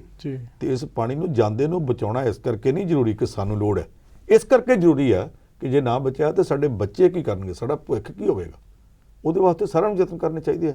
ਉਹਦੇ 'ਚ ਖੇਤੀ ਮਾਹਰਾਂ ਨੂੰ ਵੀ ਲਿਆਉਣਾ ਚਾਹੀਦਾ, ਪਰ ਉਹਨਾਂ ਨੂੰ ਨਹੀਂ ਲਿਆਉਣਾ ਚਾਹੀਦਾ ਜਿਹਨੂੰ ਆਖੋ ਇੱਕ ਰਿਪੋਰਟ ਬਣਾਉਣੀ ਹੈ, 6 ਮਹੀਨੇ ਲਾ ਦੇਣਗੇ, ਉਹਦੇ 'ਚ ਅੰਕੜਿਆਂ ਦਾ ਬੋਝ ਪਾ ਦੇਣਗੇ। ਅਰਜਨਟੀਨਾ 'ਚ ਖੇਤੀ ਇੱਦਾਂ ਹੁੰਦੀ, ਅਮਰੀਕਾ 'ਚ ਇੱਦਾਂ ਹੁੰਦੀ, ਜਾਪਾਨ 'ਚ ਇੱਦਾਂ ਹੁੰਦੀ, ਕੋਰੀਆ 'ਚ ਇੱਦਾਂ ਹੁੰਦੀ, ਫਲਾਨਾ ਪ੍ਰੋਜੈਕਟ ਫਲਾਣੇ ਵਕਤ।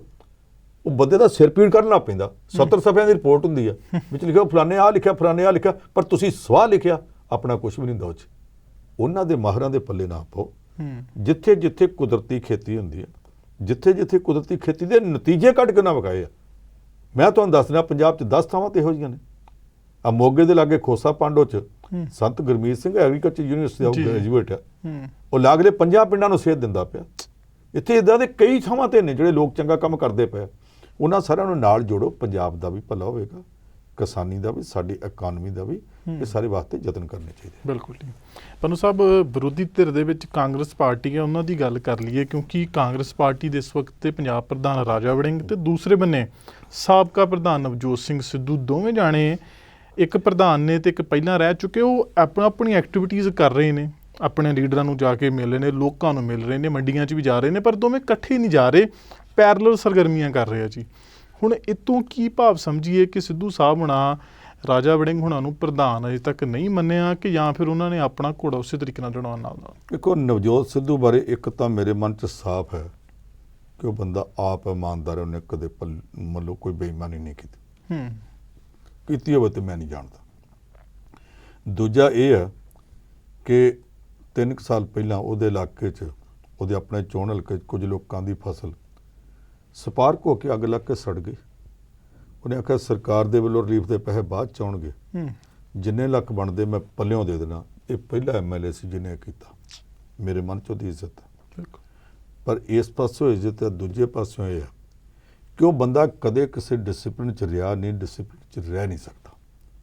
ਜਦੋਂ ਕ੍ਰਿਕਟ ਖੇਡਦਾ ਸੀ, ਆਪਣੇ ਕਪਤਾਨ ਨਾਲ ਰੁੱਸ ਕੇ ਚੱਲਦਾ ਮੈਚ, ਟੈਸਟ ਮੈਚ ਛੱਡ ਕੇ ਤੇ ਭੱਜ ਆਇਆ ਸੀ। ਟੀਮ 11 ਥਾਂ 10 ਖਿਡਾਰੀਆਂ ਨਾਲ ਖੇਡਣ ਵਾਸਤੇ ਛੱਡ ਆਇਆ ਸੀ। ਜਦੋਂ ਇੱਥੇ ਆਇਆ ਰਾਜਨੀਤੀ 'ਚ, ਭਾਜਪਾ ਨਾਲ ਚੱਲਦਿਆਂ ਚੱਲਦਿਆਂ ਰੁੱਸ ਗਿਆ, ਘਰ ਬੈਠ ਕੇ। ਕਾਂਗਰਸ ਵਿੱਚ ਆਇਆ, ਇਹਨੂੰ ਲੋਕਲ ਬਾਡੀਜ਼ ਦਾ ਮੰਤਰੀ ਬਣਾਇਆ ਗਿਆ। ਡਿਸਪਲਿਨ ਨਾਲ ਨਹੀਂ ਚੱਲਿਆ, ਵਿਗਾੜ ਪੈ ਗਿਆ। ਫਿਰ ਬਾਕੀ ਪਾਰਟੀ ਇੱਕ ਪਾਸੇ, ਇਕੱਲਾ ਇੱਕ ਪਾਸੇ। ਇਹਨੂੰ ਜਦੋਂ ਪ੍ਰਧਾਨ ਬਣਾਇਆ ਗਿਆ ਤੇ ਇਸ ਗੱਲ ਤੇ ਬਣਿਆ ਸੀ ਕਿ ਮੈਂ ਕਰਪਸ਼ਨ ਰੋਕੂੰਗਾ। ਪਰ ਇਹਨੇ ਇੱਕ ਹਫ਼ਤੇ 'ਚ 8-9 ਥਾਵਾਂ ਤੇ ਉਹਨਾਂ ਵਿਧਾਇਕਾਂ ਦੇ ਕੋਲ ਜਾ ਕੇ ਖਾਣਾ ਖਾਧਾ ਤੇ ਉਹਨਾਂ ਦੇ ਘਰ ਇਕੱਠੇ ਹੋਏ ਲੋਕਾਂ ਨੂੰ ਸੰਬੋਧਨ ਕੀਤਾ, ਜਿਹੜੇ ਵਿਧਾਇਕ ਪੰਜਾਬ 'ਚ ਸਭ ਤੋਂ ਵੱਧ ਬਦਨਾਮ ਸੀ। ਲੋਕਾਂ ਆਖਿਆ, ਵਾਹ ਵਾਹ, ਤੂੰ ਤਾਂ ਕਰਪਸ਼ਨ ਦੇ ਖਿਲਾਫ ਤੁਰਿਆ ਸੀ ਤੇ ਚਲਾ ਗਿਆ ਉੱਥੇ ਜਿਨ੍ਹਾਂ ਦੀ ਬਦਨਾਮੀ ਸਭ ਤੋਂ ਵੱਧ ਹੈ। ਫਿਰ 2 ਥਾਵਾਂ ਤੇ ਇਹ ਵੀ ਕਿਹਾ ਆ, ਅਗਲੀ ਚੋਣ ਦੀ ਤਿਆਰੀ ਕਰੋ, ਇਹ ਬੰਦਾ ਆਊਗਾ, ਟਿਕਟ ਨੂੰ ਮਿਲੇਗੀ, ਤੁਸੀਂ ਇਹ ਸੋਚ ਕੇ ਟਿਕਟ ਨਹੀਂ, ਇਹਨੂੰ ਵੋਟਾਂ ਨਹੀਂ ਪਾਉਣੀਆਂ ਕਿ ਇਹ ਖੜਾ, ਤੁਸੀਂ ਇਹ ਸੋਚ ਕੇ ਪਾਇਆ ਕਿ ਤੁਹਾਡੇ ਹਲਕੇ 'ਚ ਨਵਜੋਤ ਸਿੰਘ ਸਿੱਧੂ ਖੜਾ। ਜਦੋਂ ਆਈ ਤੇ ਆਏ ਤੇ ਉਹ ਬੰਦੇ ਦੇ ਨਾਲ ਵੀ ਨਹੀਂ ਨਿਭੇ, ਕਿਉਂਕਿ ਉਹ ਤੇ ਹਰ ਵਾਰੀ ਉਡਾਰ ਕਿਸਮ ਦੇ ਲੋਕ ਨੇ। ਇਹ ਉਹਨਾਂ ਨਾਲ ਕਿਉਂ ਲੱਗ ਗਿਆ? ਹੁਣ ਫਿਰ ਜਿਹੜੀ ਗੱਲ ਤੇ ਹੁਣ ਤੁਸੀਂ ਪੁੱਛਦੇ ਆ ਉਹ ਇਹ ਕਿ ਜਦੋਂ ਨਵਜੋਤ ਸਿੰਘ ਸਿੱਧੂ ਨੂੰ ਪੰਜਾਬ ਕਾਂਗਰਸ ਦਾ ਪ੍ਰਧਾਨ ਬਣਾਇਆ ਸੀ, ਅਮਰਿੰਦਰ ਸਿੰਘ ਰਾਜਾ ਵੜਿੰਗ ਕਈ ਰਿਜ਼ਰਵੇਸ਼ਨਾਂ ਦੇ ਬਾਵਜੂਦ ਇਹਦੇ ਨਾਲ ਡਟ ਕੇ ਖਲੋਤਾ ਸੀ ਔਰ ਉਹਨੇ ਇਹਨੂੰ ਪੂਰਾ ਸਪੋਰਟ ਕੀਤਾ ਸੀ ਜੀ। ਹੁਣ ਅਮਰਿੰਦਰ ਸਿੰਘ ਰਾਜਾ ਵੜਿੰਗ ਆ ਗਿਆ ਤੇ ਵੜਿੰਗ ਦੇ ਆਉਂਦੇ ਹੀ ਇਹ ਤੜਿੰਗ ਹੋ ਗਿਆ। ਉਹ ਅੰਮ੍ਰਿਤਸਰ ਗਿਆ ਤੇ ਇਹ ਦੂਸਰੇ ਪਾਸੇ ਤੁਰ ਗਿਆ। ਜਿੱਦਣ ਅੰਮ੍ਰਿਤਸਰ ਦੇ ਵਿੱਚ ਬਾਕੀ ਸਾਰੇ ਉੱਥੇ ਇਕੱਠੇ ਬਾਹਰੋਂ ਵੀ ਆਏ ਨੇ, ਪ੍ਰਤਾਪ ਸਿੰਘ ਬਾਜਵੀ ਉਹਨੂੰ ਵੀ ਤਾਂ ਬਣਾਇਆ ਨਾ ਪੰਜਾਬ ਦਾ ਆਪੋਜੀਸ਼ਨ ਲੀਡਰ, ਕਾਂਗਰਸ ਪਾਰਟੀ ਨੇ ਲੀਡਰ ਆਪੋਜੀਸ਼ਨ ਬਣਾਇਆ। ਉਹ ਵੀ ਕਿੱਥੋਂ ਕਾਦੀਆਂ ਤੋਂ ਕਾਹਨੂੰਵਾਨ ਤੋਂ ਉੱਠ ਕੇ ਆ ਗਿਆ ਇੱਥੇ, ਪਰ ਇਹ ਅੰਮ੍ਰਿਤਸਰ ਤੋਂ ਉੱਠ ਕੇ ਤੇ ਬਾਹਰ ਚਲਾ ਗਿਆ, ਸੁਨੀਲ ਜਾਖੜ ਨੂੰ ਮਿਲਣ ਚਲਾ ਗਿਆ। ਜਿਹੜੇ ਸੁਨੀਲ ਜਾਖੜ ਨੂੰ ਮੁੱਖ ਮੰਤਰੀ ਬਣਦਾ ਵੇਖ ਕੇ ਤੇ ਲੋਕੀ ਕਹਿੰਦੇ ਸੀ ਸਿੱਧੂ ਨੇ ਬਰਦਾਸ਼ਤ ਨਹੀਂ ਕੀਤਾ, ਮੈਨੂੰ ਤੈਨੂੰ ਪਤਾ ਨਹੀਂ ਕੀਤਾ ਕਿ ਨਹੀਂ ਕੀਤਾ, ਪਰ ਲੋਕੀ ਕਹਿੰਦੇ ਸੀ। ਇਹ ਉਹ ਸੁਨੀਲ ਜਾਖੜ ਨੂੰ ਮਿਲਣ ਚਲਾ ਗਿਆ, ਅਮਰੀਕ ਸਿੰਘ ਸਮਰਾਜ ਨੂੰ ਮਿਲਣ ਚਲਾ ਗਿਆ, ਉੱਧਰ ਚਲਾ ਗਿਆ। ਇਹ ਉਹਨਾਂ ਨੂੰ ਫੋਨ ਕਰ ਸਕਦਾ ਸੀ ਕਿ ਨਵੇਂ ਪ੍ਰਧਾਨ ਨੇ ਅੱਜ ਇੱਥੇ ਆਉਣਾ, ਮੇਰੇ ਘਰ ਆਉਣਾ, ਮੈਂ ਛੱਡ ਕੇ ਨਹੀਂ ਆ ਸਕਦਾ, ਪਰ ਚਲਾ ਗਿਆ। ਚਰਨਜੀਤ ਸਿੰਘ ਚੰਨੀ ਨੂੰ ਮੁੱਖ ਮੰਤਰੀ ਬਣਾਉਣ ਵਾਸਤੇ ਇਹਨੇ ਸਹਿਮਤੀ ਦਿੱਤੀ ਸੀ, ਕਿਉਂਕਿ ਜਿਹੜੇ 3 ਨਾਂ ਚੱਲਦੇ ਸੀ ਉਹਨਾਂ 3 ਨਾਵਾਂ ਤੇ ਸਹਿਮਤ ਨਹੀਂ ਸੀ। ਲੇਕਿਨ ਅੰਮ੍ਰਿਤਸਰ ਚਲਾ ਗਿਆ। 3 ਦਿਨ ਉਹਦੇ ਨਾਲ ਤੁਰਿਆ ਫਿਰ, ਚੰਨੀ ਬਾਈ ਇੱਧਰ ਆ, ਚੰਨੀ ਬਾਈ ਲੱਸੀ ਪੀ, ਚੰਨੀ ਵੀ ਚਾਹ ਪੀ। ਚੌਥੇ ਦਿਨ ਉਹਦੇ ਨਾਲ ਨਾਰਾਜ਼ ਹੋ ਗਿਆ ਤੇ ਅਗਲੇ ਹਫ਼ਤੇ ਚੰਨੀ ਦੇ ਮੁੰਡੇ ਦਾ ਵਿਆਹ ਸੀ। ਸਾਰੀ ਪੰਜਾਬ ਦੀ ਕਾਂਗਰਸ ਉੱਥੇ, ਅਕਾਲੀ ਲੀਡਰ ਸਾਰੇ ਉੱਥੇ, ਬਾਕੀ ਪਾਰਟੀਆਂ ਵਾਲੇ ਉੱਥੇ, ਇਹ ਇਕੱਲਾ ਛੱਡ ਕੇ ਪਾਸੇ ਚਲਾ ਗਿਆ। ਹੁਣ ਜੇ ਤੇ ਬਈ ਇੱਦਾਂ ਇਹਨੇ ਹਰ ਇੱਕ ਥਾਂ ਤੇ ਤੜਿੰਗ ਹੋ ਜਾਣਾ, ਹਰ ਇੱਕ ਥਾਂ ਤੇ ਇਹਨੇ ਰੁੱਸ ਕੇ ਤੁਰਨਾ, ਮੈਂ ਫਲਾਨਾ ਵੀ ਨਹੀਂ ਤੁਰਨਾ, ਫਲਾਨਾ ਵੀ ਨਹੀਂ ਤੁਰਨਾ। ਜੇ ਤੂੰ ਕਿਸੇ ਨਾਲ ਨਹੀਂ ਤੁਰਨਾ ਤੇ ਤੇਰੇ ਨਾਲ ਵੀ ਕੌਣ ਤੁਰੂਗਾ? ਕਿਤੇ ਤਾਂ ਜਾ ਕੇ ਨਵਜੋਤ ਸਿੰਘ ਸਿੱਧੂ ਨੂੰ ਇਹ ਸਮਝਣਾ ਚਾਹੀਦਾ ਕਿ ਮੈਂ ਇਕੱਲਾ ਨਹੀਂ, ਇਹ ਮੈਂ ਨਾਲ ਰਾਜਨੀਤੀ ਨਹੀਂ ਚੱਲਦੀ ਹੁੰਦੀ। ਬਾਕੀ ਲੋਕਾਂ ਦੀ ਵੀ ਸੈਲਫ ਰਿਸਪੈਕਟ ਹੈ। ਜੇ ਇੱਜ਼ਤ ਚਾਹੁੰਦੇ ਆ ਨਾ ਕਿ ਕੀਤੀ ਜਾਵੇ ਤੇ ਪਹਿਲਾਂ ਦੂਜਿਆਂ ਦੀ ਇੱਜ਼ਤ ਕਰਨੀ ਸਿੱਖਣੀ ਚਾਹੀਦੀ ਹੈ। ਇਹ ਹਰ ਇੱਕ ਗੱਲ ਤੇ ਜਦੋਂ ਪੰਜਾਬ ਕਾਂਗਰਸ ਦੀ ਪ੍ਰਧਾਨਗੀ ਮਿਲੀ, ਜੋ ਕੁਝ ਇਹਨੇ ਉਦੋਂ ਪ੍ਰਧਾਨਗੀ ਸੰਭਲ ਲੱਗਿਆ ਕੀਤਾ, ਉਹ ਸਾਰਾ ਕੁਝ ਪੈੜਾ ਲੱਗਦਾ ਸੀ। ਹੁਣ ਵੀ ਇਹਨੂੰ ਸੰਭਲ ਕੇ ਚੱਲਣਾ ਚਾਹੀਦਾ। ਮੇਰਾ ਖਿਆਲ ਜੋ ਕੁਝ ਇਹਨਾਂ ਨੂੰ ਮਿਲ ਗਿਆ, ਕਾਂਗਰਸ ਨੇ ਪ੍ਰਧਾਨਗੀ ਦੇ ਦਿੱਤੀ ਅਮਰਿੰਦਰ ਸਿੰਘ ਰਾਜਾ ਵੜਿੰਗ ਨੂੰ। ਕਾਂਗਰਸ ਪਾਰਟੀ ਦੀ ਬਹੁਤ ਭੈੜੀ ਹਾਲਤ ਸੀ। 4.5 ਸਾਲਾਂ 'ਚ ਕੈਪਟਨ ਅਮਰਿੰਦਰ ਸਿੰਘ ਨੇ ਰੋਡ ਛੱਡੀ। ਬਾਕੀ 6 ਮਹੀਨੇ ਜਿਹੜੇ ਸੀ ਭ੍ਰਿਸ਼ਟਾਚਾਰ ਦਾ ਰੌਲਾ ਪੈਂਦਾ ਰਿਹਾ, ਚਰਨਜੀਤ ਸਿੰਘ ਚੰਨੀ ਦਾ। ਲੋਕੀ ਕਹਿੰਦੇ ਸੀ ਇਸ ਪਾਰਟੀ ਨੂੰ 10 ਸੀਟਾਂ ਨਹੀਂ ਆਉਣੀਆਂ, ਉਹ ਫਿਰ ਵੀ 18+1 ਲੈ ਗਈ।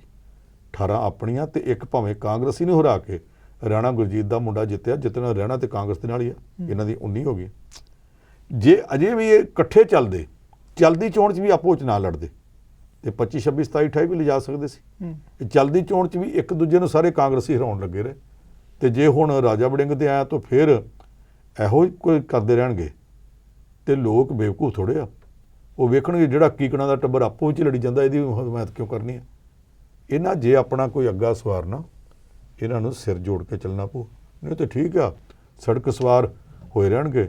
ਡੋਬੇਗੀ ਕਿਸ਼ਤੀ तो डूबेंगे सारे, ना तुम ही बचोगे ना साथी तुम्हारे।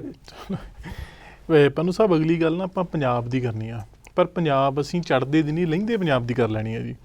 ਉਧਰਲੇ ਬੰਨੇ ਪਾਕਿਸਤਾਨ ਦੀ ਪਾਰਲੀਮੈਂਟ 'ਚ ਜੋ ਕੁਝ ਪਿਛਲੇ ਦਿਨੀ ਹੋਇਆ ਉਹ ਤੇ ਤੁਸੀਂ ਚਰਚਾ ਕਰ ਚੁੱਕੇ ਹੋ ਤੇ ਉਹ ਤਕਰੀਬਨ ਜੱਗ ਜ਼ਾਹਰੀ ਆ ਹੁਣ। ਪਰ ਜਿਹੜਾ ਹੁਣ ਪੰਜਾਬ ਅਸੈਂਬਲੀ ਦੇ ਵਿੱਚ ਰੀਸੈਂਟਲੀ ਰੌਲਾ ਰੱਪਾ ਪਿਆ ਜੀ, ਸਪੀਕਰ ਨਾਲ ਹੱਥੋਂ-ਬਾਈ ਹੋਣ ਤੱਕ ਗੱਲ ਚੱਲ ਗਈ। ਇਹ ਫਿਊਚਰ ਕੀ ਆ ਜੀ ਉੱਥੋਂ ਵਾਲੇ ਪੰਜਾਬ ਦਾ ਤੇ ਉੱਥੋਂ ਵਾਲੇ ਪਾਕਿਸਤਾਨ ਦਾ? ਮਾੜੀ ਗੱਲ ਹੋਈ। ਉੱਥੋਂ ਦਾ ਪ੍ਰਧਾਨ ਮੰਤਰੀ ਇਮਰਾਨ ਖਾਨ ਆਇਆ ਸੀ ਇਹ ਕਹਿ ਕੇ ਕਿ ਮੈਂ ਨਿਊ ਪਾਕਿਸਤਾਨ, ਨਵਾਂ ਪਾਕਿਸਤਾਨ ਬਣਾ ਕੇ ਤੁਹਾਨੂੰ ਦੇਵਾਂਗਾ।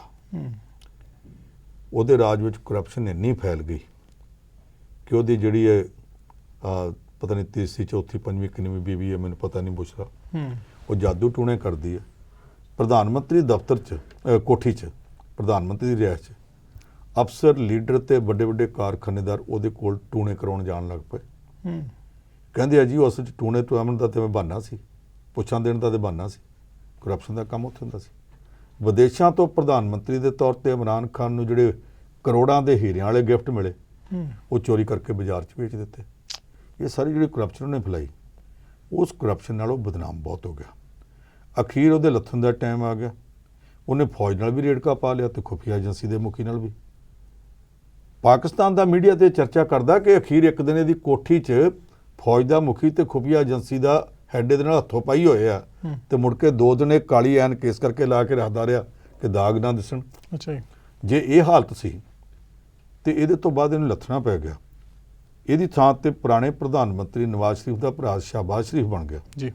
ਉਹਦਾ ਅਸਰ ਪਾਕਿਸਤਾਨੀ ਪੰਜਾਬ ਤੇ ਪੈ ਗਿਆ। ਫਿਰ ਉੱਥੇ ਆਇਆ ਜੀ, ਉੱਥੇ ਵੀ ਹੁਣ ਬਦਲੋ। ਪੁਰਾਣੀਆਂ ਪੰਚਾਇਤਾਂ ਕਰਦੀਆਂ ਹੁੰਦੀਆਂ ਸੀ ਕਿ ਜੇ ਪਿੰਡ ਦੇ ਵਿੱਚ ਭਾਂਡੇ ਬਦਲਨੇ, ਪੰਚਾਇਤ ਦੇ ਦੇਗਬਰਾ ਬਦਲਿਆ ਤੇ ਨਾਲ ਕੜਛੇ ਚਮਚੇ ਵੀ ਸਭ ਖੁਰਪੇ ਵੀ ਬਦਲ ਦਿਓ। ਉਹ ਵੀ ਨਵੇਂ। ਹੁਣ ਜੇ ਪ੍ਰਧਾਨ ਮੰਤਰੀ ਬਦਲਦਾ ਤੇ ਉਹਨੇ ਆਖਿਆ ਜੀ ਪਾਕਿਸਤਾਨੀ ਪੰਜਾਬ ਦਾ ਮੁੱਖ ਮੰਤਰੀ ਵੀ ਬਦਲ ਦਿਓ।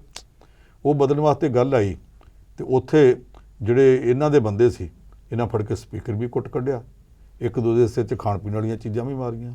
ਸਭ ਧਮੱਚੜ ਉੱਥੇ ਪਾਇਆ ਹੈਗਾ। ਜੋ ਕੀਤਾ ਗਿਆ ਪਾਕਿਸਤਾਨ 'ਚ ਡੈਮੋਕ੍ਰੇਸੀ ਤੇ ਪਹਿਲਾਂ ਹੀ ਪੱਕੇ ਪੈਰੀ ਕਦੇ ਨਹੀਂ ਹੋਈ, ਪਰ ਹੁਣ ਜਿਹੜੀ ਮਾੜੀ ਮੋਟੀ ਬੂਟਾ ਲੱਗਦਾ ਪਿਆ ਸੀ ਉਹਦੀ ਵੀ ਜੜ ਇੱਕ ਵਾਰੀ ਫਿਰ ਟੁੱਕ ਦਿੱਤੀ ਗਈ ਹੈ।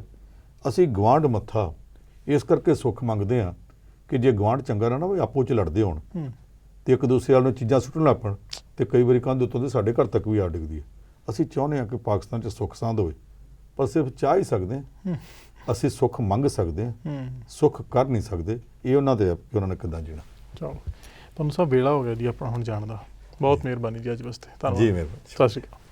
ਸੋ ਅੱਜ ਦੇ ਪ੍ਰੋਗਰਾਮ ਪ੍ਰਾਈਮ ਫੋਕਸ ਦੇ ਵਿੱਚ ਇੰਨੇ ਜੀ। ਹੁਣ ਸਾਨੂੰ ਦਿਓ ਆਗਿਆ। ਜੇ ਪ੍ਰੋਗਰਾਮ ਠੀਕ ਲੱਗਾ ਤੇ ਪ੍ਰੋਗਰਾਮ ਨੂੰ ਲਾਈਕ ਤੇ ਉਹ ਸ਼ੇਅਰ ਵਾਲਾ ਉਹ ਕੰਮ ਕਰ ਦਿਓ ਜ਼ਰੂਰ। ਤੇ ਧੰਨਵਾਦ ਤੁਹਾਡਾ, ਤੁਸੀਂ ਜਿੱਥੋਂ ਕਿਤੋਂ ਵੀ ਜੁੜੇ। ਦੇਖਦੇ ਰਹੋ ਪ੍ਰਾਈਮ ਏਸ਼ੀਆ TV, ਤੁਹਾਡਾ ਆਪਣਾ, ਤੁਹਾਡੇ ਲਈ।